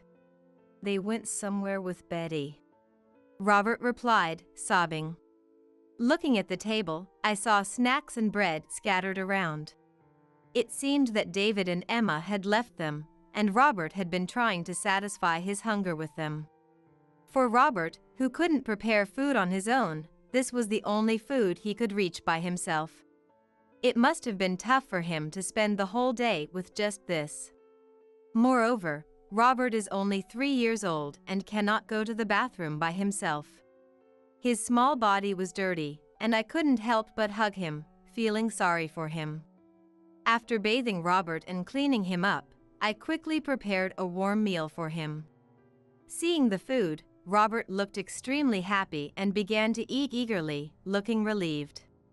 It's delicious, thank you. He smiled at me, and I felt relieved seeing him. Take your time, you don't have to rush, I told him gently, thinking about what to do next. What I understood at that moment was that David and Emma had left Robert alone and gone somewhere. They must have taken Betty with them. It was clear that they had deliberately left him behind. I deeply regretted my leniency. Even if they usually treated him coldly, I never thought they would leave their own child alone for a long time like this. This could be considered a crime. This incident might cause Robert to develop a fear of being alone in the future. David and Emma probably couldn't even imagine that they had inflicted a permanent scar on their child's heart. Leaving Robert in the living room after he finished eating, I went into my room, closed the door, and locked it so that Robert wouldn't hear, and called David. What on earth was going on? Why did they leave Robert alone and go out? Where were they now? By this point, my anger was already exploding, but I tried to ask calmly what they were thinking. When I called, the usual loud music played. David's ringtone was by an artist I didn't recognize at all. I always thought it was inappropriate for a grown man to have such a ringtone, and in this situation, it only fueled my anger. After a while, David finally picked up the phone, sounding very annoyed. Hello? What? The memorial service is over already? He asked nonchalantly. Trying hard to keep my voice steady, I responded bluntly. I finished and came back home. Robert was left alone and was crying. David laughed as he heard that. Oh, really? He managed to stay home alone. I thought he'd be fine since I left some food. Glad you got back early, Mom. I couldn't understand how my own son could laugh while saying such a thing. Left alone in that state, what if I had returned later than planned? 3-year-old Robert can barely do anything on his own. What did he think would happen if such a young child was left alone for so long? He was definitely too young to be left alone. But instead of saying that, I asked the question I most wanted to know calmly. I have a lot to say, but never mind. More importantly, where are you right now? David said something unbelievable. What? Now? Emma, Betty, and I are on vacation. You aren't here, and we're just relaxing as a family. To my surprise, David had gone on a trip to a tourist destination far from home. And it was a 3-night, 4-day trip. They were enjoying their vacation while leaving Robert behind. I could hear Emma. "Hey, let's go. I'm hungry," on the other end of the phone. At that moment, I was convinced. David and Emma no longer saw themselves as Robert's parents. They were irresponsible, and they felt no guilt for what they were doing, and that wasn't changing at this moment. Hearing David and Emma's insensitive words, my anger reached its peak. How could they leave behind a member of their family, especially a young 3-year-old like Robert, and say such things? They couldn't even imagine how lonely and scared Robert was, left alone in the house. I didn't want to be at the mercy of my son and his wife anymore. I decided to end this living arrangement to protect Robert. I hung up the phone silently. Before David and Emma came back, I would take care of everything. First, the house. This house, full of precious memories with my husband, was now being used by David and Emma as they pleased. My late husband wouldn't have wanted this situation either. So, I decided to sell the house and not let them have their way any longer. I immediately contacted a real estate agent to sell the house. The agent was surprised when I told them, but sensing my desperation, they simply said they understood and proceeded with the contract. However, selling a house isn't a quick process. Finding a buyer would take time. But I didn't want David and Emma living in this house any longer. So, I had the locks changed. Now David and Emma couldn't enter the house. I contacted my family and explained the situation, sending all my belongings to my family's home. With that, I had no more ties to this house. I decided to live with Robert at my family's home. When I said, "Robert, we're going to my family's home, and we'll live there from now on, okay?" he replied, "Understand." He took my hand and followed me without fuss. Even at such a young age, he must have felt something. He must have had feelings about being abandoned by his parents. But he didn't say anything about it and stayed by my side, trusting me. I reaffirmed my determination to protect Robert from now on. That was the moment I renewed my determination. A few days passed quickly, and the day my son and his wife were supposed to come back arrived. I waited with my smartphone in hand. The phone should be ringing soon. Sure enough, the phone rang as expected. I checked the caller ID and saw it was David. I intentionally didn't answer and watched the phone vibrate for a while. David kept calling without hanging up. He would keep calling until I answered. I took a deep breath to calm myself and finally pressed the call button. As soon as I answered, David spoke in an angry tone. "The house keys won't work. What's going on?" I almost laughed at his predictable reaction, but steadied myself and calmly told him that I had changed the locks. David, hearing this, said, "I don't understand. This is our house," with a forceful tone. But that house was my husband's, not David and Emma's. However, it's probably too late to say anything meaningful to my son now. So I continue to deliver the message I need to convey in a calm and collected manner. The house is already up for sale, so neither of you can enter anymore. Also, leaving 3-year-old Robert alone at home is a crime. I'm reporting this to the police, so be prepared." Upon hearing the word police, David started to panic. "There's no need to do that. I haven't done anything wrong," he shouted. It seems Emma, who was probably listening to our conversation from afar, started making a fuss too. But I couldn't care less about what she was saying. In this situation, they were only worried about themselves, which confirmed to me that my decision was the right one. I quietly ended the call while hearing David's pleas and Emma's insults directed at me. The phone kept ringing persistently afterward, so I set up call blocking and put down my smartphone. It's all over now. They will face the consequences of their actions. As planned, I went to the police to report David and Emma. A little while later, David and Emma were arrested for child neglect. They denied the charges, but after being questioned by the police and the prosecutor, they were convicted in court. The last time I saw them in court, they looked terribly worn out and lacked their previous vigor. Life in prison would be tough, but I hope they reflect on their actions there. This incident was also covered in the news, and their faces were exposed to the public, causing a bit of a media stir. A year has passed since then, and they were released after 3 months, but the incident led to their divorce. There was a dispute over who would take custody of Betty, but in the end Emma, the mother, got custody. David lost his job due to the incident and struggled to find new employment with a criminal record. He managed to live as a part-timer, but he had to take on a significant amount of debt to pay the monthly compensation. By the way, this compensation wasn't paid to Emma. It was to his ex-wife from a previous divorce. It later turned out that the cause of that divorce was David's infidelity. And the other woman was none other than Emma. He had started an affair with Emma shortly after Robert was born, while still married to his ex-wife. It turns out that David had been quite the party-goer and was frequently attending social gatherings behind his ex-wife's back.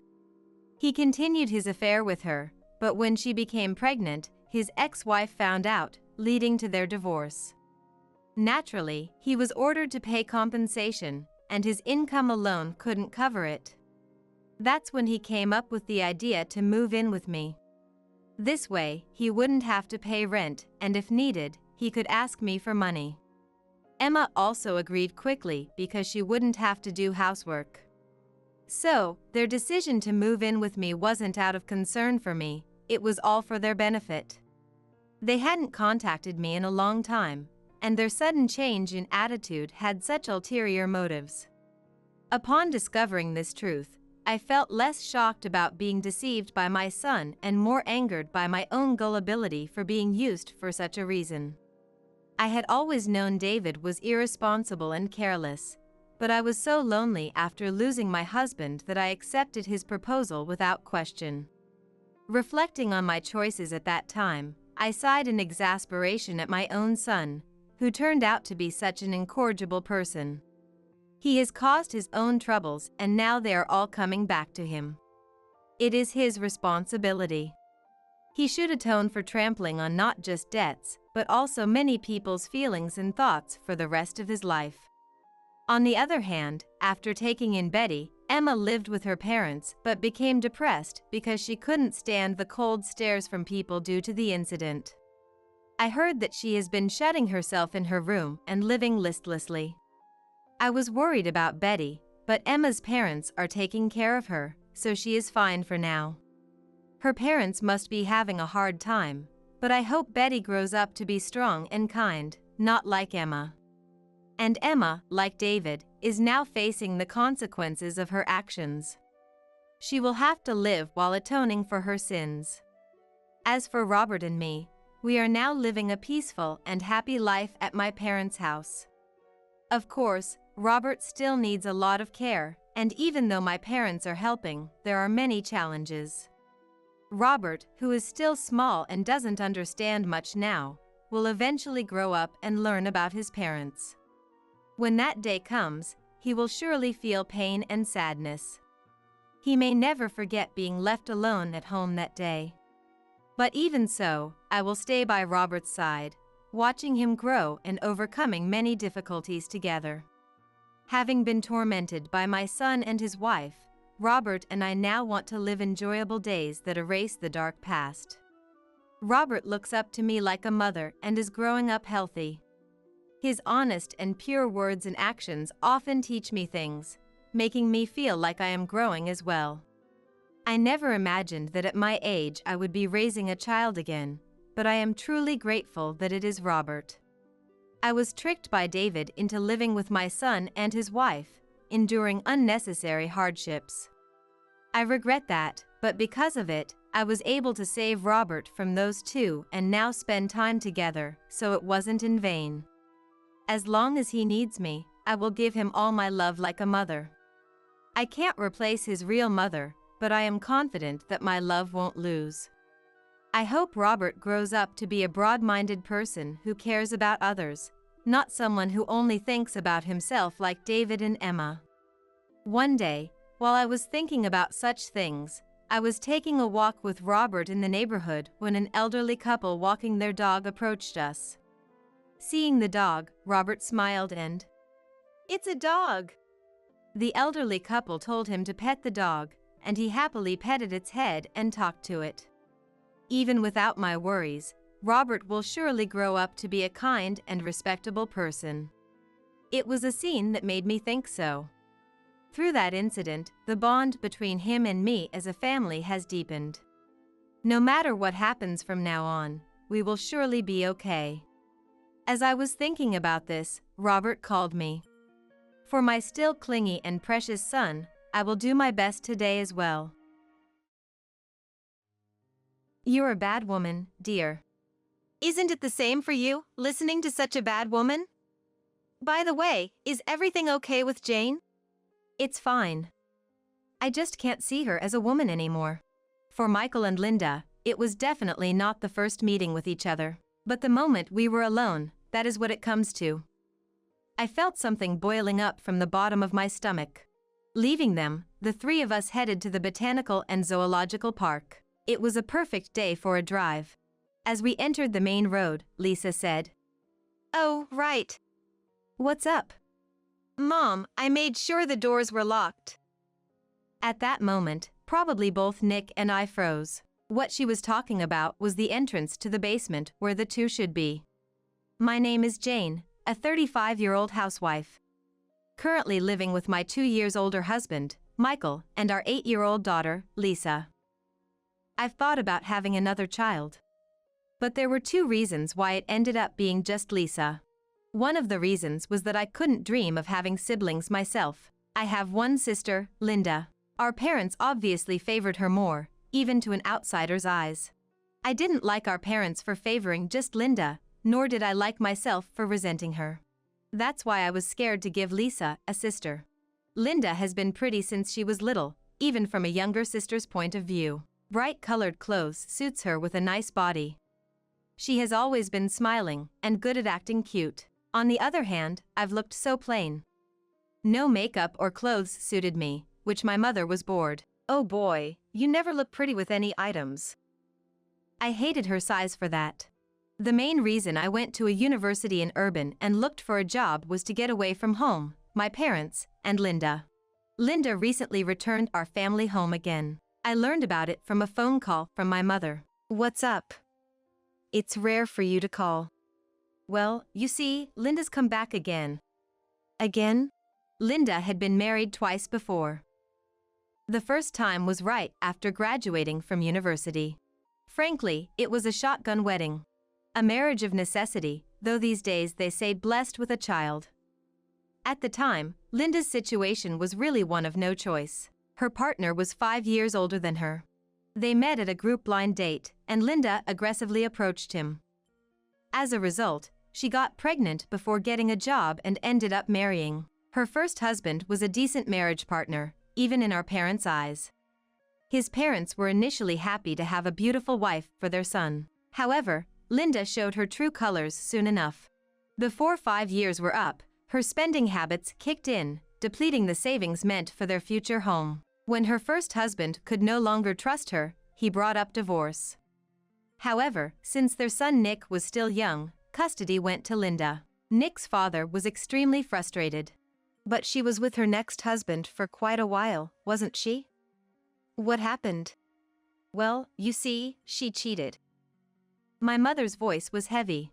A year after her divorce, Linda quickly found someone else and remarried thanks to being in her 20s. A beautiful divorcee with a child made a difference. Her next partner was the manager of the part-time job she was working at. Her appearance and charm played a big part again. After the marriage to the store manager, she quit her part-time job to care about rumors. I told her to stop overspending this time. But you know. Well, the spending did decrease somewhat. The income of her new husband was less than the first one. In fact, he had inherited a house after losing his parents early. Maybe Linda's aim was there. No need to spend on a future home, but if she did it again, she'd lose her place to live. But you know, it was fine until Nick was in elementary school. What does that mean? As you know, the interactions between parents or attending school events decreased as Nick was grown up. I nodded deeply. Certainly, being busy with such interactions doesn't leave much free time. Then, Linda had time on her hands. Wait, time on her hands and she cheated? Well, yeah. She always picks good men as husbands, but as for being attractive as men, I was astonished. Can a mother say such a thing? So now, Linda and Nick are staying at our house. By the way, she got divorced because of cheating, right? Could she pay the compensation from the divorce trial? Do you think she could pay? We had no choice but to cover it from our side. So, it wasn't just a temporary cover. As usual, too lenient. Oh, Jane, she said she'd come to visit your place sometimes. What? You're joking. Why do I have to entertain her now? What are you saying? She's your only sister. Oh man, started again. You've always been cold-hearted. Linda said so too. You hardly ever come back home. That's true. Why would I need to return to a place where I'm uncomfortable? Please, think about Nick. He's had to change schools so many times and seems so uncomfortable. I was at a loss for words when she mentioned that. Nick really is a good kid. Eventually, Linda and Nick started coming to our house frequently. Ironically, we now live in the neighboring city to our hometown, just an hour's drive away. Having Linda as a sister made me lose interest in having siblings and not want more children. The other reason was that after giving birth, my relationship with Michael became less intimate. It started with a job transfer and moving. Originally, we lived near the city center when we first got married. But around the time I finished pregnancy and childbirth, Michael got suddenly transferred. The place we moved to was Denver. Then he suddenly said, "This house looks very nice. Let's purchase it." The house was located in the eastern edge of Denver. We ended up living an hour's drive from our parents' home on the west end. The house had a basement, which he was most into. I've always wanted a studio. That was news to me. I knew he was into art. He chose art museums for our dates before we got married. But I never thought he'd paint himself. Oh? Didn't I mention it? I was in the art club in high school and wanted to go to art college. However, the costly tuition fee for art colleges were impossible for his family. It seemed to be a lingering regret for him. When purchasing own house, he always wanted a studio. But why basement? I need stable lighting from above, facing north. Actually, that was a semi-basement with the first floor raised. The studio was placed where there were light well windows. But it was too big only for the studio, so I decided to use half the room near the stairs as storage. As soon as we moved, I gathered various things and stored them there. Also, it became a place for occasional outdoor gear and my homemade wine. The studio's inner door is solid, lockable from both inside and outside. Once locked from the inside, it's Michael's dream space. On the other hand, the storage entrance has a very simple latch. Given the solid inner door, we didn't put much emphasis on the storage door. Michael started spending more and more time in that basement. Hey Mom, Dad doesn't play with me much since we moved here. I could only sigh at Lisa's sad words. It was still okay when it was newly built, but gradually he brought in a small fridge, a single bed, and a tablet. He often stayed overnight on the eve of holidays, only coming up for the bathroom and bath on the first floor. Why don't you take Lisa to the amusement park sometime? You want to take away my only pleasure? This is how I refresh to keep going at work every day. The number of arguments increased and our marital life decreased. I spent my days on the upper floor with Lisa. We originally had 2 semi-double beds, but one was often unused. I frequently ended up sleeping with Lisa. Amidst all that, Linda started imposing herself on my place. Besides, she brought her son Nick with her. It's a bit strict at our place, but yours is spacious. Nick can study, right? Saying that, she'd leave Nick and go out. He would diligently do his homework and revision or entertain Lisa, waiting for his mother to return. One day, Linda noticed our basement. Oh, what's this? It's Michael's studio. You'll get in trouble if you go in, so stay out, Linda. A studio. Michael paints? She only said that much at the time. But that day, unlike usual, she stayed until night. At the dinner table, which I had cooked a lot, I started those conversation. So, Michael, I hear you paint. Oh, yes. A bit embarrassing to admit. There's nothing embarrassing about it. It's a wonderful hobby. Thanks, but my wife here, she doesn't really appreciate it. But you know, art is something that's not easily understood by the average person. I felt uneasy at Linda's sweet words. Do you paint landscapes? Currently, yes. Landscapes are still lives. I used to enjoy painting portraits in high school. Portraits, you say? Her eyes widened. Then, may I model for you? Huh? Are you sure, Linda? I've always wanted someone to paint a portrait of me. But Linda, aren't you job hunting right now? Right, that's her excuse for driving around during the day. What are you talking about? Even if I'm job hunting, I have days off, right? That's true, weekends are free for me too. Jane, you probably don't know about modeling fees. It's really helpful when someone close offers to model. Wait, what about our picnic next weekend? True, we were planning to go to the nearby botanical and zoological park for a picnic, a long-awaited trip. Then Nick chimed in. Hey Lisa, would you mind if I joined? You coming? Yeah. I've always wanted to visit that botanical and zoological park. That's right, Jane. Michael's busy with me, so why don't you go with our Nick? Linda chuckled and smirked at me. I understand. This woman is targeting my husband, just like in the past. Then, shall we discuss it now? Sure. And leaving dinner somewhat unfinished, Michael and Linda headed down to the basement. Left behind, we continued eating with 2 plates of leftovers in front of us. Sorry about Mom. Nick expressed his apology to me. There's no need for you to apologize, Nick. Besides, it's just modeling. Do you believe so? He gave a wry, mature smile. After a silent meal, he stood beside me to help with the dishes. Thanks, that helps. No problem, I'm used to it. He took the job of wiping and putting away the dishes, but he seemed to have something on his mind. What's wrong? Listen, Jane.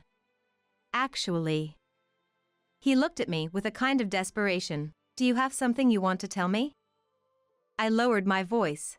Right, he must have offered to help to tell me something he didn't want Lisa to hear. Mom always lures men like that. You knew that? Yes. She even kicked me out of the house to cheat on someone recently. I shivered. Really? Yes. My dad was very dedicated to his work and treated me like his own son. But he often worked late into the night. Taking advantage of that, Mom brought a man home. So, I took photos and recorded their voices and told Dad. He bit his lip. I was so frustrated, thinking about how good my dad was. He clenched the cloth in his hand. Then Dad thanked me for telling him, and he started the divorce proceedings. So, you were the reason for their divorce? Yes. I felt sorry for that poor man being deceived by Mom. He didn't tell anyone that the evidence came from me. He couldn't take me in, but at least he didn't want to make my position worse. I see. Now, you're telling me that because you want me to do something? I think you should go check on them downstairs in a little while. Okay, I will. I replied. Then for 2 hours, Nick kept Lisa entertained with games. I like you very much, Nick. Nick, the well-behaved child, was excellent at handling Lisa. During breaks in the game, they searched the botanical and zoological park on the tablet, exciting her with what's there and what they'll see. As they happily played, I quietly headed down to the basement. Both the storage entrance and the inner door were left open. I silently and without turning on the light, entered the storage area, and crept towards a spot where I could see inside. What I saw was Linda sitting on a still life stand, embracing Michael. Even from a distance, I could see that the buttons on Linda's blouse were undone. You're a bad woman, dear. Aren't you the same, listening to such a bad woman? By the way, is everything okay with Jane? It's fine. I can't even think of her as a woman anymore. Laughing together in low voices, the unbearable sounds continued. It was definitely not the first meeting for them. So, this is what happens when they're alone. I felt something boiling up from deep within. But I didn't barge in angrily at that moment. The phrase art model is convenient. Even if Linda was dressed like that, she'd probably calmly say, There's such a thing as a nude model, right? Moreover, Michael would defend it with and say, It's to understand the body's lines. I needed something more conclusive.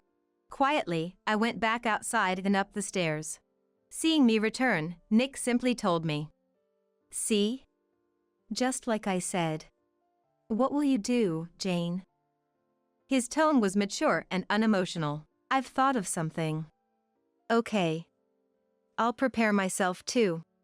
Then, the weekend arrived. It was Saturday with a clear sky, and warmer than expected. Maybe we can have lunch on the grass at the Botanical and Zoological Park, I thought, searching the storage for outdoor gear with Lisa. By that time, the inner door was already closed. Although Linda brought Nick, she quickly entered Michael's studio and closed the door. We couldn't tell what was happening behind that door. What do we have here? Let's see, a sheet and a pop-up tent in case the wind picks up, plus pegs. Also, ropes so it doesn't fly away. Jane, is the tent okay?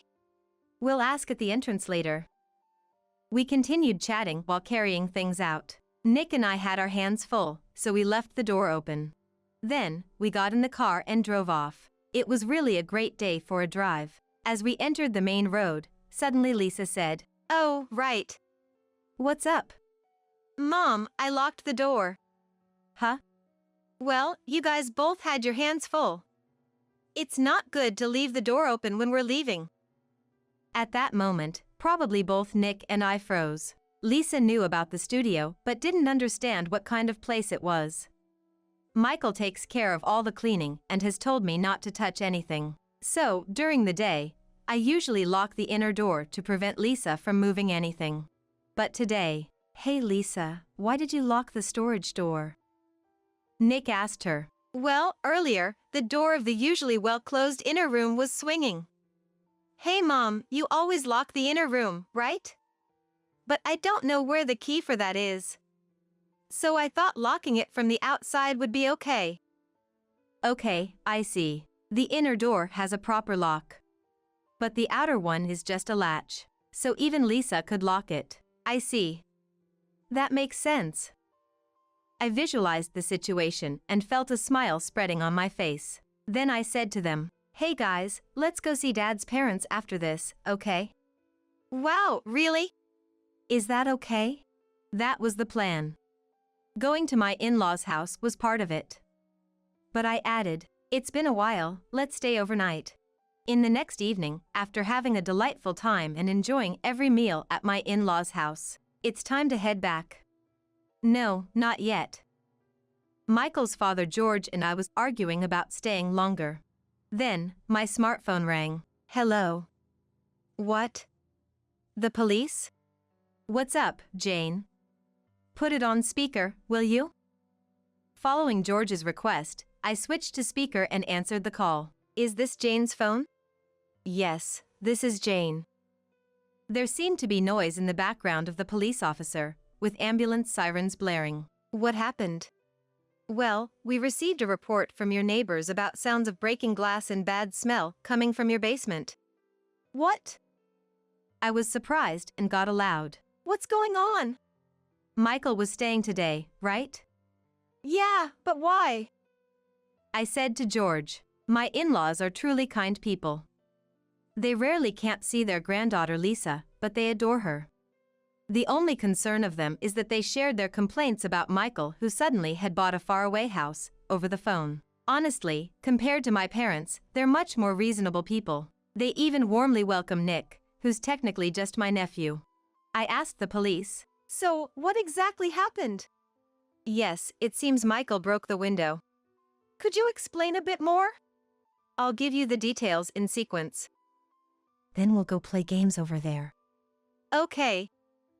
Sensing the situation, Nick took Lisa away. It was indeed not a conversation for Lisa to hear.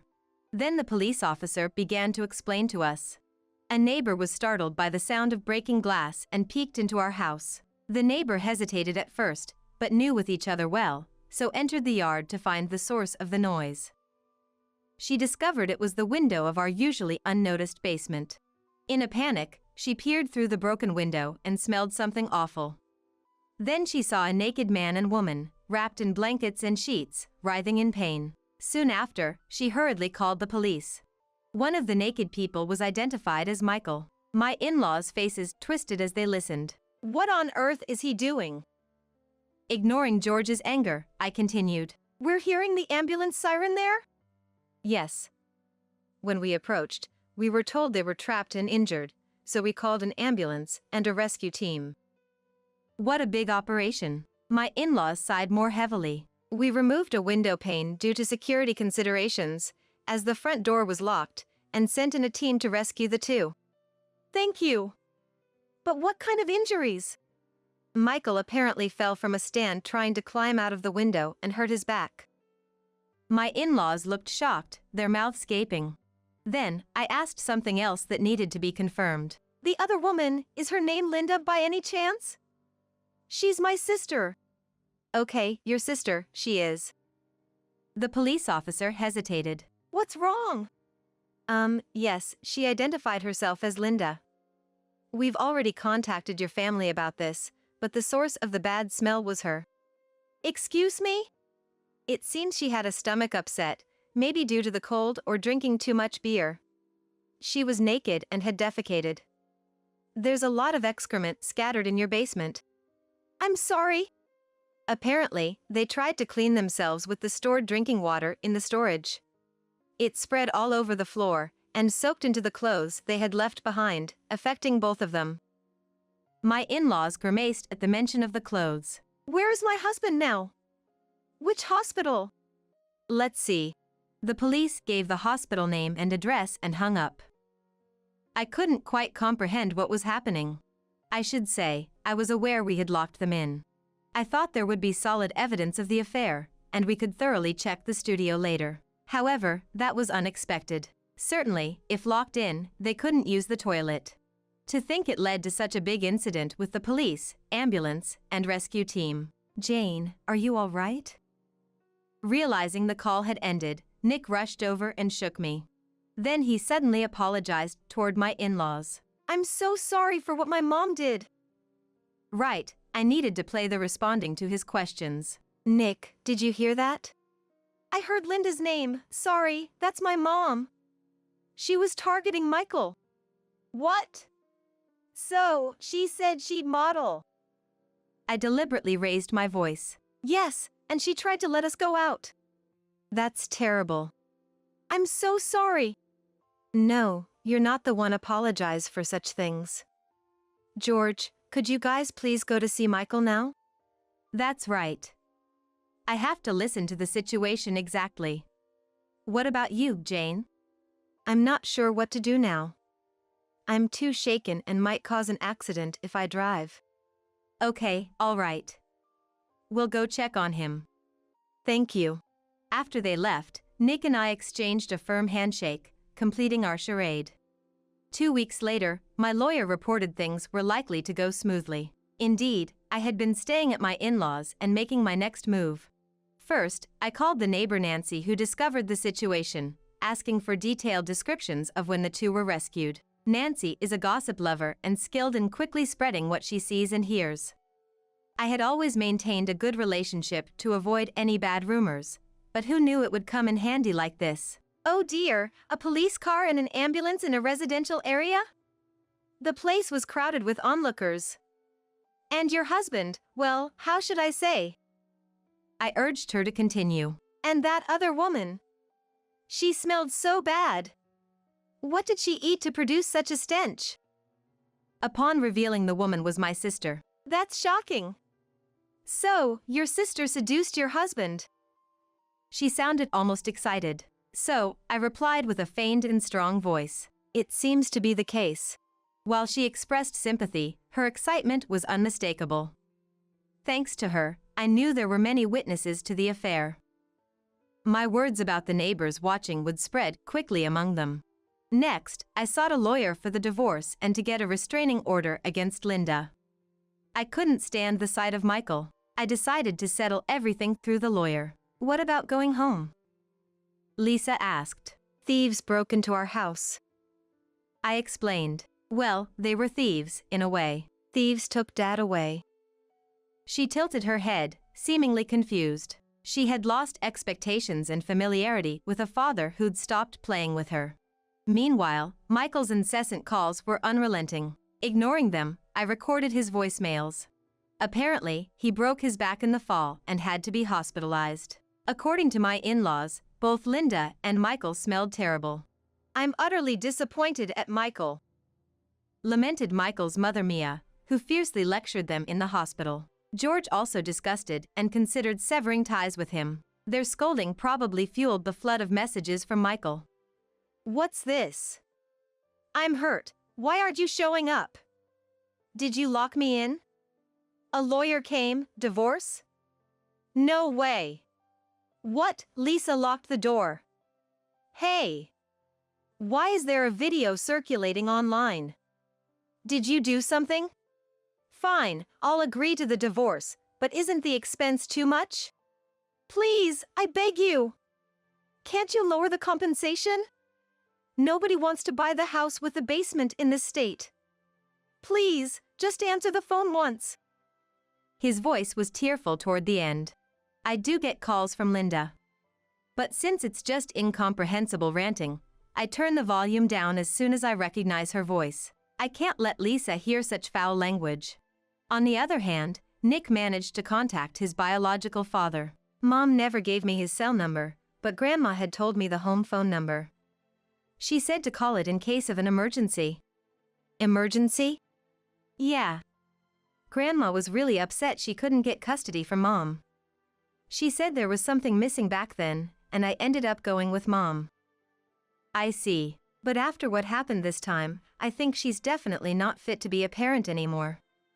I hope that's the case. He said with determination in his voice. Mom always complained about my housework. Even so, she wouldn't help me. Really? Yeah, thanks to that, I can do many things by myself, though. I couldn't help but feel sorry for him. My real dad was against it, so just for that, I've always wanted to go with him. He said. I see. So, thank you for giving me this chance. I should thank you. You know, your mom always liked to take things that were mine. He looked up to the sky. But you know, it's not about things, it's about people. You can't get caught up in that. At least he has a family, he shouldn't be tempted. He's no good otherwise. I continued to him. Therefore, we both got rid of something bad and feel refreshed, don't we? As for the two of them, my divorce went through. I got full custody of Lisa, and it was decided I would receive property distribution, compensation, and child support. Michael decided to sell the dream house to make payments. But the house, especially the basement, was in such a bad state, so it got lowballed. See? I say he is foolish. He is supposed to make studios and studies after the kids move out. His father George said, but Michael's parents both still want to see their grandchild. I've been well taken care of by them, so I plan to keep in touch. Meanwhile, Linda and our parents were furious after being sued for compensation in the divorce. When my lawyer said to Linda, By the way, Jane has renounced her inheritance. She wants nothing to do with you. If you do anything rash, she'll get a restraining order. Then unbelievably, she grabbed a vase and struck him with it. That's clearly assault, so she was charged and ended up behind bars for a short time. Our parents also had to sell their house to pay the additional compensation. That's what they get for spoiling her. Mom, I'm off. I'm leaving too. After that, I moved a bit further away. To a place far from my parents' house and the house I used to live in. Good morning, I say as I arrive at work. Hi, how are you? My current employer responds. He's Nick's father. I'm currently employed as an office worker at his company. It's not a big company, but it's a sincere business rooted in the community. On days off, Lisa asks to visit Nick at his father's place. They're grateful to me for giving Nick the chance to return. They are far better people than my own parents. Finally, days with people I can feel at peace with have arrived. From now on, I plan to live brightly and happily, mainly for Lisa's sake. I'm really sorry. It's okay. Take your time and tell me slowly. I gently spoke to my niece Olivia, who was on the verge of tears, trying to say something. Well, actually. Before saying anything, she pulled something out of her pocket and played an audio recording. What is this? I was shocked by what I heard and regretted my naivety. I never imagined it was such a sad situation. Such a painful situation. I cried at the enormity of it all, and then I resolved to do what needed to be done. My name is Charlotte. I am a professional working at an IT company. I hold a position and earn enough to live comfortably. Despite this, I live with my parents at their home. I had planned to live alone, but since my workplace is close to home and remote work is possible, I decided to contribute to the household expenses and live with them. My parents also preferred that I stay with them because they felt lonely with just the two of them. I have an older sister, Amelia, who is 2 years older than me. Amelia lived happily with her kind husband and daughter, Olivia, until 3 years ago when her husband passed away due to illness. At the funeral, seeing Amelia devastated, I said, "Amelia, why don't you come back to our parents' house until you feel better? You have Olivia to consider as well." Charlotte, thank you for worrying about me. But I'm fine. Amelia replied, refusing to come back to our parents' house. At that time, I found it slightly suspicious that she was so determined not to come back, but since she had a strong personality, I thought she didn't want to rely on our parents. After that, Amelia worked hard as a single mother, balancing her job and raising Olivia. Of course, after her husband's death, her burden increased, and I made sure to stay in touch with her frequently. Amelia always reassured me that she had regained her strength and there was nothing to worry about, giving the same answer each time. However, despite our regular contact, she fell ill and passed away a year ago. My niece, Olivia, who was still in elementary school, came to live with us. When Olivia arrived at our home, she had a dark expression. I remembered her as a cheerful and lively girl when Amelia and her husband were alive. She was so full of energy. It must have been the shock of losing both parents in quick succession. Thinking about this, I wanted to help her regain her spirits as soon as possible. My parents often tried to talk to Olivia, but she remained unresponsive. Even when we tried to go out together on weekends, she didn't seem interested, and I didn't want to force her, so I didn't insist too much. Such a life continued, and about 3 months later, Olivia started to cry and apologize to me when my parents were not around. Charlotte, I'm sorry. What's wrong? Did something bad happen? No, it's not that. But I'm sorry. She had never cried before, so I was surprised. I couldn't hide my astonishment at how sudden it was. However, no matter how many times I asked Olivia for a reason, she wouldn't tell me anything. She just cried and apologized. But she didn't cry when my parents were around, which made me more and more suspicious. There was one more thing I was curious about. A few years ago, my parents suddenly started traveling frequently. Traveling is fine, but I didn't think they had enough savings, even though I was contributing to the household expenses. Sure, I gave them a bit extra when I got a bonus. Even so, combined with their Social Security, it shouldn't be that much. My father was a mid-level manager at a small company. Since he retired, he hasn't worked because I'm here to support them.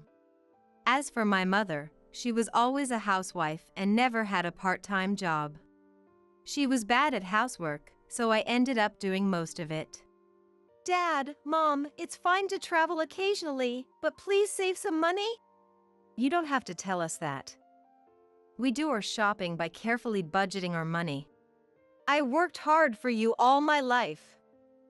And now I'm nearing the end of my life. Don't say such sad things. Then let us enjoy ourselves. Don't interfere with what we do. Fine, fine. I half-jokingly suggested they save a little, but my parents wouldn't listen, saying they were nearing the end of their lives, and I was exasperated. Every time my parents went on a trip, Olivia seemed like she wanted to say something but never did. I thought it was better not to force her to talk until she was ready. A few months later, my father cheerfully spoke to me. Oh, Charlotte. What? What's up? Mom and I are going on a week-long trip overseas soon. What? An overseas trip? Where's the money coming from? I just told you to save. We came into a bit of money. From where? Does it matter? Just let us make some memories in our old age, okay? Mom's right. Let us create memories of having gone on an overseas trip. Fine.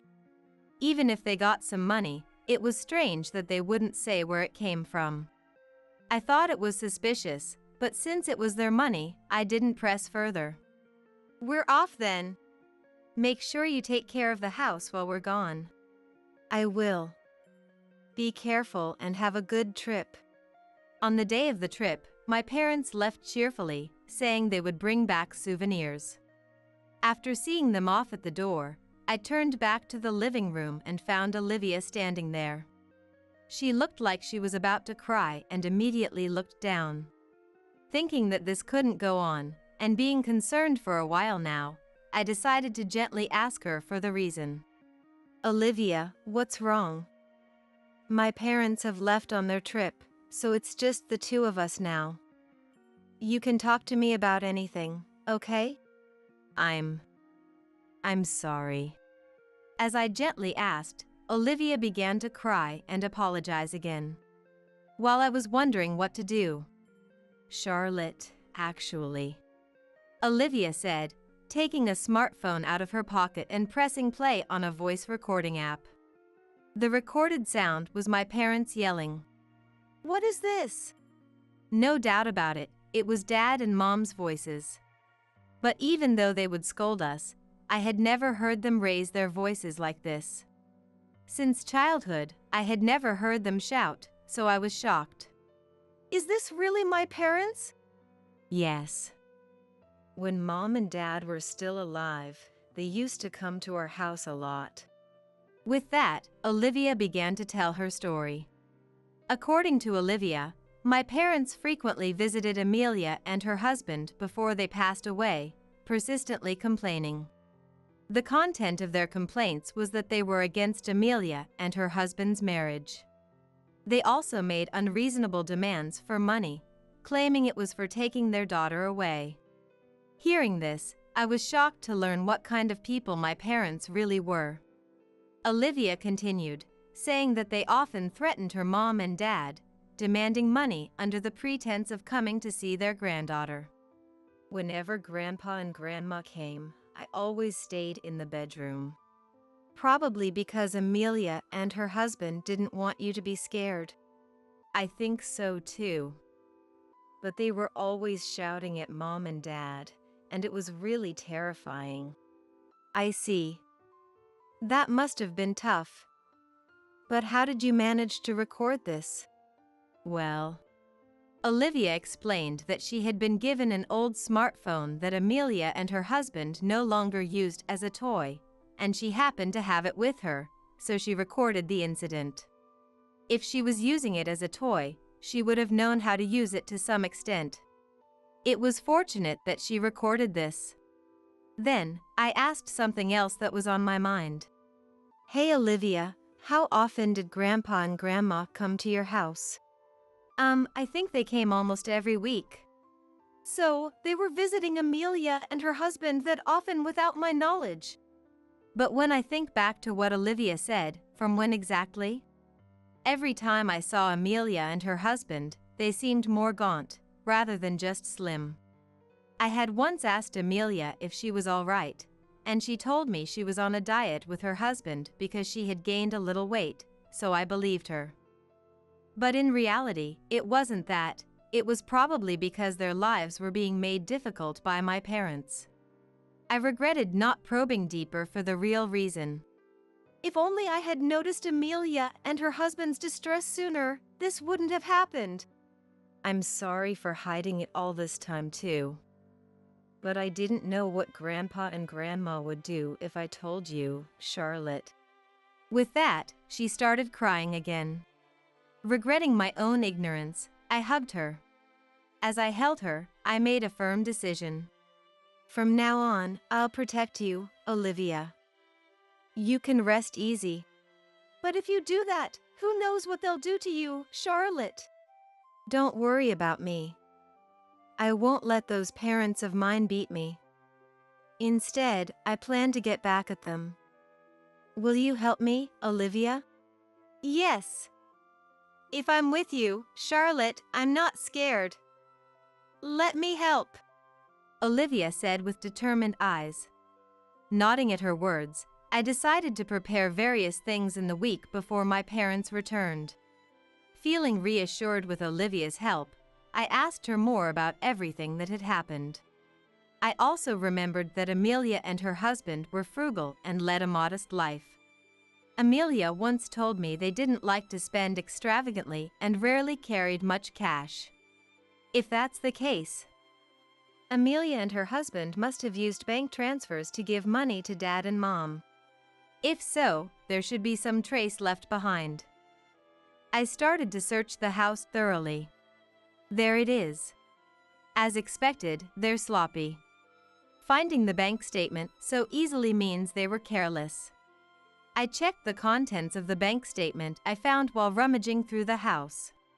I confirmed the amounts that must have been transferred while Amelia and her husband were alive. They sent this much every month? No wonder Amelia and her husband lived such a frugal life. Clenching the bank statement in anger, I trembled. I took the bank statement to a legal support company. I asked them to investigate the connection between Amelia, her husband, and my parents that I was unaware of. A few days later, I was called to the legal support company. Here is the investigation report. The investigator handed me the report, and I began to read it. No way! According to the report, it was revealed that my BIL had borrowed money from a predatory lender to give to my parents. As a result, he became mentally distressed and eventually died from an illness. As I continued reading the report, my anger grew. It turned out that Amelia had worked herself to death, trying to repay the debt left by her deceased husband and to satisfy my parents' extortion. Moreover, Olivia had been subjected to my parents' taunts, being told things like, "You should be grateful to be here," when I wasn't around. Learning this made me burst into tears. How horrible! I had no idea this was happening. Additionally, our investigation revealed that your parents had even taken your BIL's insurance money. No way! I looked at the additional report handed to me. It confirmed that my parents had indeed taken my BIL's insurance money. They must have used that money for their frequent travels. I thanked the lawyer and went home. Before my parents returned from their overseas trip, Olivia and I devised a plan. Do you think we can do it? It'll be fine. We still have time, so let's practice a lot. Yes! I'll do my best. A few days later, Olivia and I were fully prepared, waiting for my parents to return. We had set up several cameras in the house to record both video and audio as evidence. Of course, this was done with the lawyer's advice and approval, so there was no problem. We're home. Welcome back. Did you have a good time? Yes, it was wonderful. Where's Olivia? We bought a lot of souvenirs. Olivia is in her room doing homework. You must be tired from the trip, so why don't you relax for a bit? You're right. Can I get a coffee? All right, I'll get it for you. Should I do it? It's okay. I'll make Dad's coffee. Okay, I understand. My parents returned home looking satisfied. It was their first overseas trip, so they must have had a great time. I listened to their stories about the trip for a while. Oh, sorry. I got a call from work, so I have to step out. At this hour? It happens sometimes. I'll be back soon. Be careful. All right. Listening to my parents' stories, I felt it was a good time to pretend I had to go out for work. Of course, this was the signal for our plan. After leaving the house, I called Olivia. Hello, Olivia? I've left the house. Got it. Olivia, keeping the call connected, went to my parents. Welcome back. Olivia. We bought a lot of souvenirs for you. Thank you, but I need to talk to you. What is it? Speak up. In response to my father's words, Olivia played the recording she had shared with me. Where did you get that? Olivia, be a good girl and hand that over. My parents showed surprise and panic at the recorded voice. I'm going to let Charlotte hear this. Olivia, please don't do that. If you do that, you know what will happen, don't you? But I don't think this is right. We took you in when you had no one. You should be grateful and do as we say. Yes, and because we took you in, we receive government support money. Then, why are you kind to Charlotte? Both my parents, in a fit of rage, insulted Olivia. Olivia, on the verge of tears, continued in a trembling voice. We're only kind to her because she provides for us. That's right. We live off Social Security alone, so we have no money. And if Charlotte weren't here, who would take care of the house? Exactly. If we keep her here and treat her kindly, she'll always give us money when needed. She's a convenient tool. No way! Hearing my parents' true feelings, I couldn't bear to let Olivia endure any more fear. I decided to return home. My anger, combined with what they felt about me, reached its peak.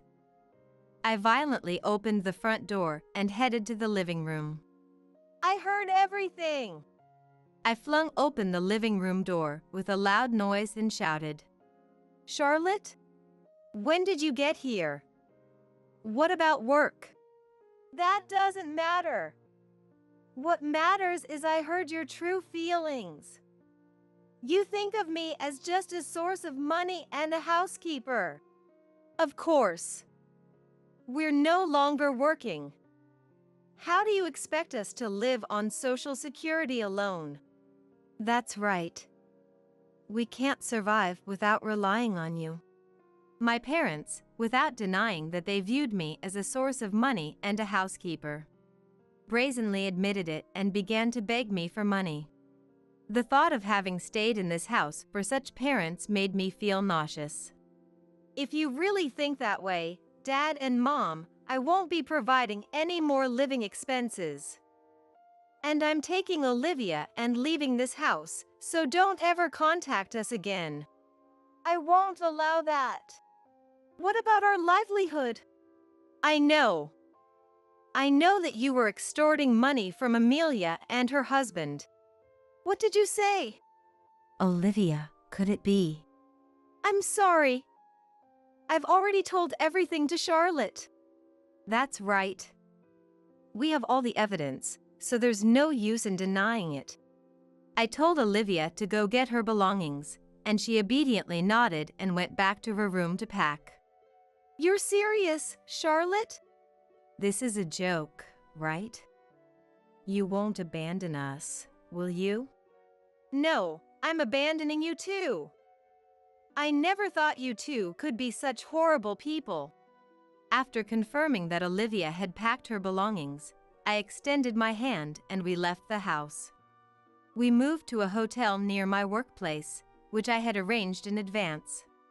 However, we didn't stay in the hotel for long and managed to secure a new place to live within a few days. A few days after Olivia and I left the house and began living in our new home, I received a phone call from the police. What? Is that true? The police informed me that my parents had been arrested for shoplifting. No way. I had only left the house a few days ago. There's no way the money I used to give them could have run out in such a short time. Besides, they had been receiving money from Amelia and her husband and were also getting government support for taking in Olivia. Thinking these thoughts, I reluctantly headed to the police station to bail them out. My parents, sitting quietly, muttered apologies. We're sorry. We just gave in to temptation for a moment, they said. I apologized to the police officer and took my parents back home. When we returned to the house, all utilities, electricity, gas, and water had been shut off due to non-payment. The place was a mess, with garbage and unnecessary items scattered everywhere and a terrible smell lingering in the air. Well, Mom was always bad at housekeeping and never did it properly. It's no wonder the house turned into such a state in just a few days. Why is everything shut off? Did you really have no money? And what's with the state of this house? Of course we have no money.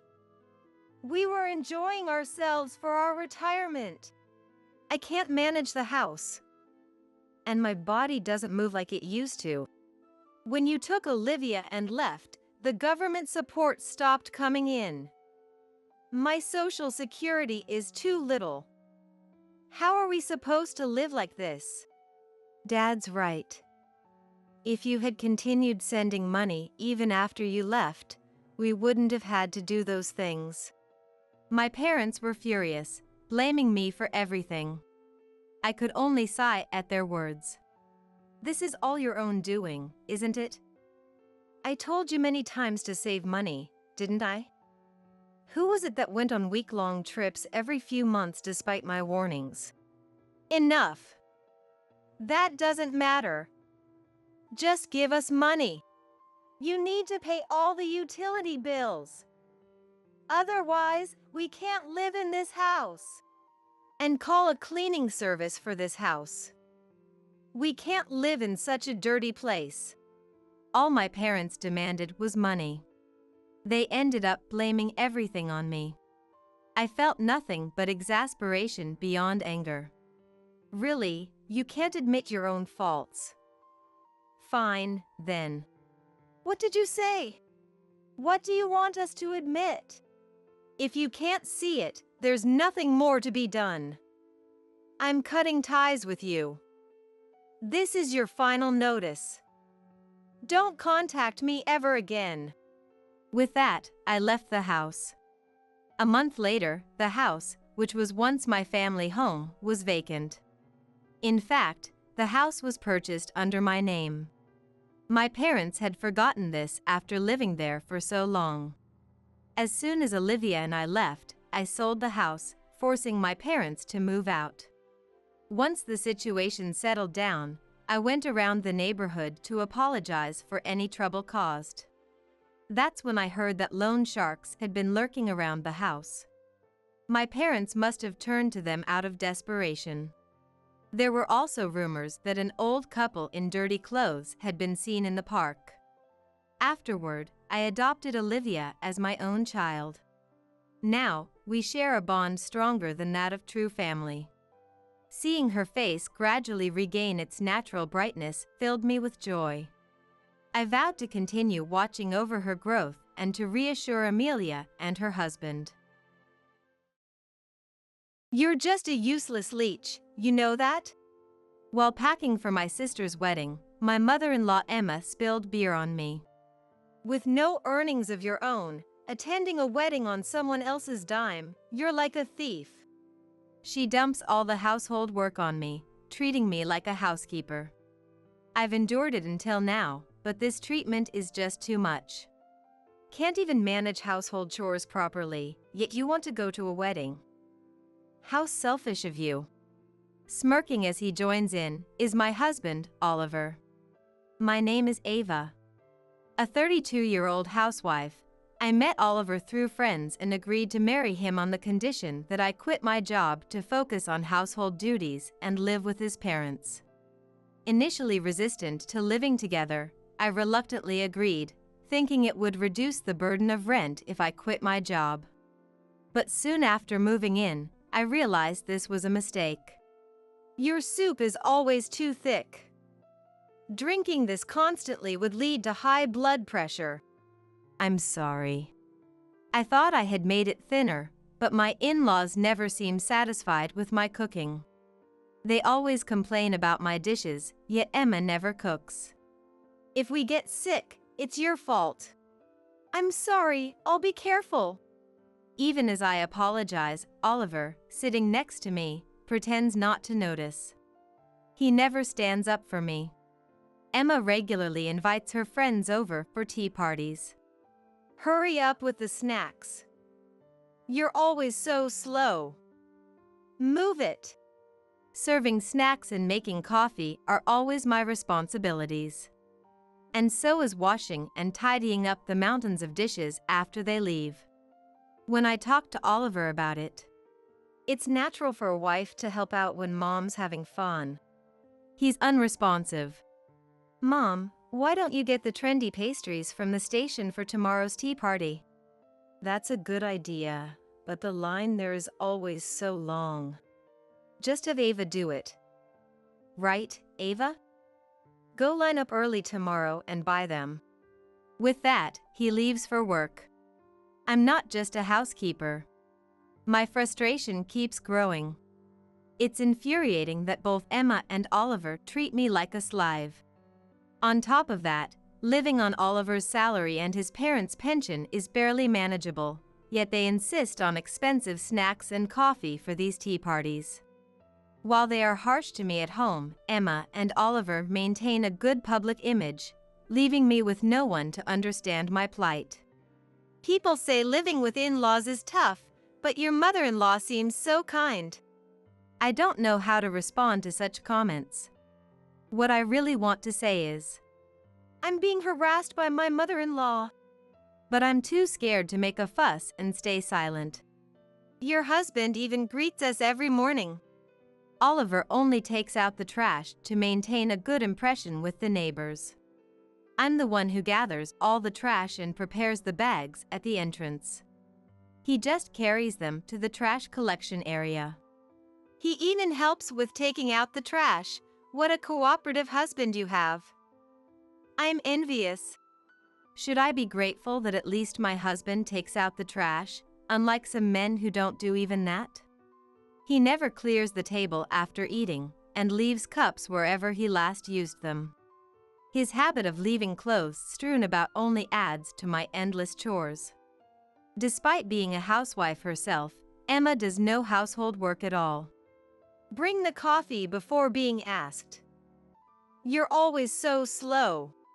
I'm swamped with chores from morning till night and can hardly keep up with my in-laws' coffee demands. Emma, who never lifts a finger herself, is quick to tell me what to do. And always finds something I haven't done to criticize. Can't you do something about the water stains in the bathroom? You're supposed to clean before it gets dirty. It's embarrassing how incompetent my daughter-in-law is at household tasks. Afraid of the consequences of talking back, I rarely do. Feeling obligated because I live here, I think it's my fault for not doing a good enough job at housework and constantly get berated for being an inadequate wife. I tell myself I need to do better. Even when going shopping, I have to ask for money in advance and then return with the change and receipts. Since the receipts are always checked, I can't even buy things I like for myself. I'm sorry. Could I have some money to buy socks? I've been mending my socks, but now they're so worn out that there are holes in them. For your socks, $1 should be enough, right? When handed just $1, I felt like crying out of frustration. Back when I was single, I used to treat myself to clothes or drinks with friends. Now, I don't have any money to spend freely. My parents have passed away and I have no other relatives to turn to, so I thought I had no choice but to endure. A few days later, I received a wedding invitation from my sister, Sophia. After our parents died, we relied on each other. I desperately wanted to attend her important wedding. I begged Oliver and Emma, who were having their evening drink. Please, let me go to my sister's wedding. A wedding? That'll cost money. Do you really have to go? Emma seemed very reluctant. You don't need to go, right? It's a waste of money. Oliver was not on my side either. In this house, there's no one on my side. Fine. Go if you want. I don't want our family to be spoken ill of because of your absence. Emma reluctantly agreed. Really, you're such a useless money eater. Mom is really kind, isn't she? No matter what they said, I was glad to be allowed to go to the wedding. I immediately started packing my bag. While packing clothes, I felt someone behind me. Turning around, I saw Emma standing there.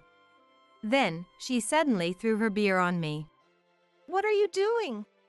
Emma, without hiding her displeasure, said, Going to a wedding with someone else's money, you're like a thief. She was still angry about me going to the wedding. I do housework every day and never waste money. I had wanted to attend friends' weddings, but had always declined. Is it so wrong to want to attend my only sibling's wedding? I'm sick of even looking at you. Just leave and never come back. I was lost for words at such harshness. Can't even do housework properly, and you want to go to a wedding. How selfish. Oliver smirked, joining in with his parents. Understood. I replied weakly. The drink's gone bad. Let's start over. With that, they left the room. Tears dripped onto the bag I was packing. I didn't bother to wipe them away and focused on packing. Not just clothes, but also my parents' photo and other valuables went into the bag. Attending the wedding and seeing my sister's radiant face was overwhelming. Sophia, congratulations. As I spoke these words in the dressing room, my sister's expression changed instantly. Big sis, what happened to you? You've lost so much weight. Are you okay? My sister looked concerned. Your complexion is really poor. Are you eating properly? It's her big day, and I feel terrible for causing her worry. I try to force a smile, but my face contorts, and tears start to fall instead.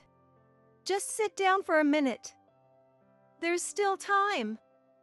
Please, tell me what's been going on.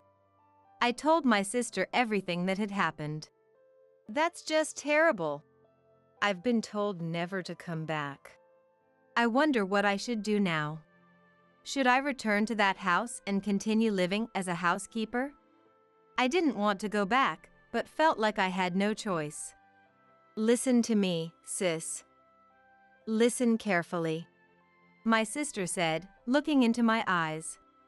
Don't go back to that house. Just because they're family, it doesn't give them the right to take away your freedom. But I have nowhere else to go. I have to go back to that house. My sister took my hand. It's okay. I'm here for you. I'll always stand by you and protect you. After the wedding, my sister helped me find a new apartment, and I started a new life without returning to my in-laws. A week later, Oliver contacted me. I didn't want to answer, but he kept calling, so I reluctantly picked up. Where are you? Come back already, he shouted as soon as I answered. I was surprised for a moment, but I'm not the same person anymore. After talking a lot with my sister, I realized how abnormal my in-laws' house was. At first, I thought it was my fault for not being good at housework. You're not the one at fault. But my sister kept encouraging me. I was told never to come back, so I won't be returning. I could hear a click of the tongue over the phone. Stop being insolent and come back to apologize to Mom. I was amazed at how much he took Emma's side. I don't want to come back. I can't take it anymore. You're living in our house without earning or even doing proper housework. Just come back now. He hung up after that. But even living separately, the ties to my in-laws' house remained. To discuss a divorce, I went to my in-laws' house with my sister and her husband.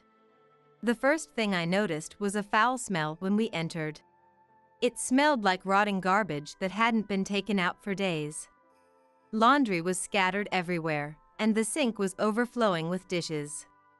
Had the house gotten this bad in just a few weeks? I was shocked at how different it was from when I lived there. We moved things around to make space to sit. Then, I spoke up. I want a divorce. What? Don't joke around, Oliver said, slamming his hand on the table. It's true. You're complaining about having an incompetent wife living here, aren't you? Both Oliver and Emma reacted angrily, unable to accept it. But I had made up my mind. I wouldn't run away anymore. Just come back and do your housework. It's your fault the house is dirty. They blamed me for the mess they made living there. Please calm down. My sister intervened. Ava wants a divorce. And since she's been treated so harshly, we'll be requesting alimony in the divorce case. Oliver and his parents were taken aback by the mention of alimony. What are you talking about? We haven't done anything wrong. They had no sense of guilt despite their mistreatment. Once again, I decided that I would definitely cut ties with these people. No, based on what Ava has told us, we believe an alimony claim in the divorce case is justified. Oliver, still in disbelief, shouted. What? If you want alimony that badly, hire a lawyer or whatever. You probably don't have the money for it, but go ahead. We'll do whatever it takes for the case. I wasn't scared of his threatening words. Yes. That's exactly what we plan to do. I am Ava's representative, her lawyer. At my sister's words, Oliver and his parents were lost for words. My husband is also a lawyer, so the two of us will fight this with all our might. Be prepared, okay? What did you say? As for the legal fees, I couldn't possibly accept money for helping dear Ava, who has always been so kind to me. My sister was methodically explaining while cornering him. In preparation for the divorce case, we've reviewed Ava's diaries and emails. They will all be submitted as evidence. I heard about the incident with the beer being thrown at you. Is that true? That is... She spoke calmly as a lawyer, but it was clear my sister was quite angry. I understand Ava was also pushed by you. That was just me scolding her for not being able to mop properly. Emma was increasingly becoming flustered. Does scolding leave bruises? I was shocked to see the bruises when we met at the wedding. We immediately took her to the hospital for treatment, and of course, we have a medical report. Emma seemed at a loss for words. This evidence will also be submitted. My sister and her husband listened to my story attentively, gathering all the evidence. I can't thank them enough. How can you say that? Don't you feel any gratitude for living here for free? Emma started yelling in anger. Exactly. Do you know how much extra it costs just to have you here? Don't mess with me. Oliver's harsh words made me realize how wrong this marriage was. Shall we continue? We're recording this entire conversation, you know.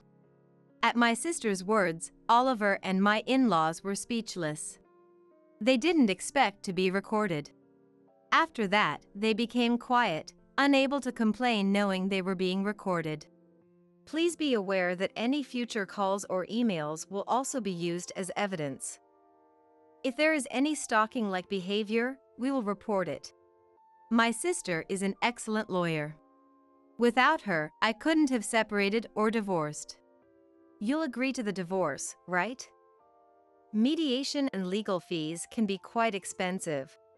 Oliver and the in-laws were whispering, but eventually seemed to agree. Fine. I'll give you a divorce. I had them sign the divorce papers before they could change their minds. While talking with my sister after separating, I suddenly wondered, why hadn't Oliver ever been on my side? When I asked her about it, she thought for a moment and then asked, "You know how men can have such fragile egos? Can you think of anything?" I couldn't think of anything in particular. Had I inadvertently hurt Oliver's pride without realizing it? As I pondered this, my sister suggested, "Try remembering things from before you got married." That made me recall something from before the proposal. Now that you mention it, I remember getting scolded for bragging when I talked about college. It was during a date, when we saw posters for various university open campuses aimed at high school students. One of them was for my alma mater, which I mentioned, causing him to become noticeably upset. Maybe it's an inferiority complex about education? He gets upset if someone seems superior. Were there other instances? He seemed like someone with high pride. I hadn't thought much of it, but now that I did, several things came to mind. Actually, I earned a higher salary than him, but after we got married, he insisted I quit my job and become a housewife. Even when I said it's common for both spouses to work these days, he absolutely refused. Yeah, it's definitely better for both spouses to work. I had doubts, but eventually, I got tired of arguing and quit my job. It was a job I loved and wanted to continue. He probably wanted to trap his wife, who had a higher education and income, at home. Watching you get harassed by your MIL probably satisfied his ego. If that was the reason I was hurt, it's truly sad.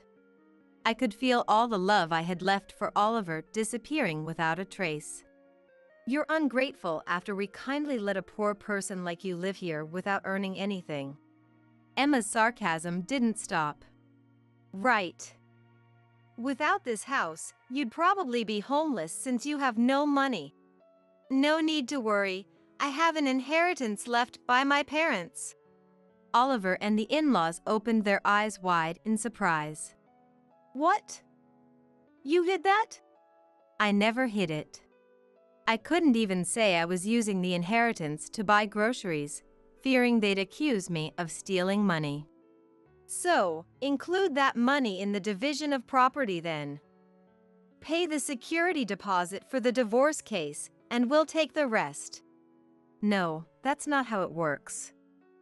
Property and inheritance before marriage don't enter into the division of property. Huh? Oliver seemed to think he would get half of my inheritance after the divorce. That's why only the property acquired after marriage is subject to division. Even as a housewife, I get half, so don't be mistaken. So I have to pay for the division of property and the security deposit for the divorce? That's what I'm saying. At this, Oliver suddenly became panicked. Hey, why don't we just keep living here? You won't have to pay rent or anything. He started to hesitate about the divorce once he realized he'd have to pay. But I already had the divorce papers. Absolutely not. You never once took my side, just treating me like a housekeeper. I never want to see your face again. At my firm stance, Oliver had nothing more to say. The divorce went through smoothly, and Oliver had to pay the security deposit for the divorce case. Realizing he couldn't win against a skilled lawyer with all the evidence, he must have given up. After the divorce, Oliver apparently badmouthed me at his company. I was just deceived. Glad to be rid of such a wicked wife. He tried to justify himself. I didn't want to pay the security deposit for the divorce case, but I had to. Eh? That means you did something bad enough to pay for a security deposit, right? That is... He faltered when a colleague pointed it out. I just kept her in line as my wife was getting too cocky. Or, I scared her with Mom because she was annoying. That's what he seems to have said. His colleagues, hearing this, Is Oliver's wife okay? were worried. Once it was known why he had to pay the security deposit, his position at the company deteriorated. Oliver resigned from the company. With his pride, he probably couldn't stand the cold treatment from his colleagues. The in-laws, now without income, seemed to be living poorly. Oliver's salary wasn't high, and the money for groceries was always limited. I used to find cheap supermarkets and save with points to manage somehow. Without anyone to do housework, their house must be in a mess. Then, Oliver contacted me. I can't make ends meet and have to sell the family home. It's not my responsibility. Can you help us out? After everything, he still doesn't understand why I wouldn't help. Eventually, the family home was put up for sale. Now, Oliver and his parents live in a cheap apartment, blaming each other for their situation. To me, it's just desserts, but they can't seem to accept responsibility. As for me, I'm returning to the job I loved before marriage. My sister and her husband didn't want payment, but I insisted, to mark the end of it all. A fancy dinner as thanks didn't seem enough to express my gratitude. Delicious. My sister said, happily eating, making me happy too. That's why I said so. I'll always protect my sister. My sister was always there for me, on my side. Since I'm family, I want to be able to help you whenever you're in trouble. I'm done with marriage. What are you saying? I'm sure there's someone out there who will be on your side. Can someone like me, who had given up on marriage and children, find happiness again? Before, I had no freedom and couldn't hope for the future. But now, I want to walk my own path and reclaim my life. Got any plans for what you want to do? Thinking about it, I said. First, I'll go buy some fancy socks. What's that about? Laughing, we enjoyed the moment together.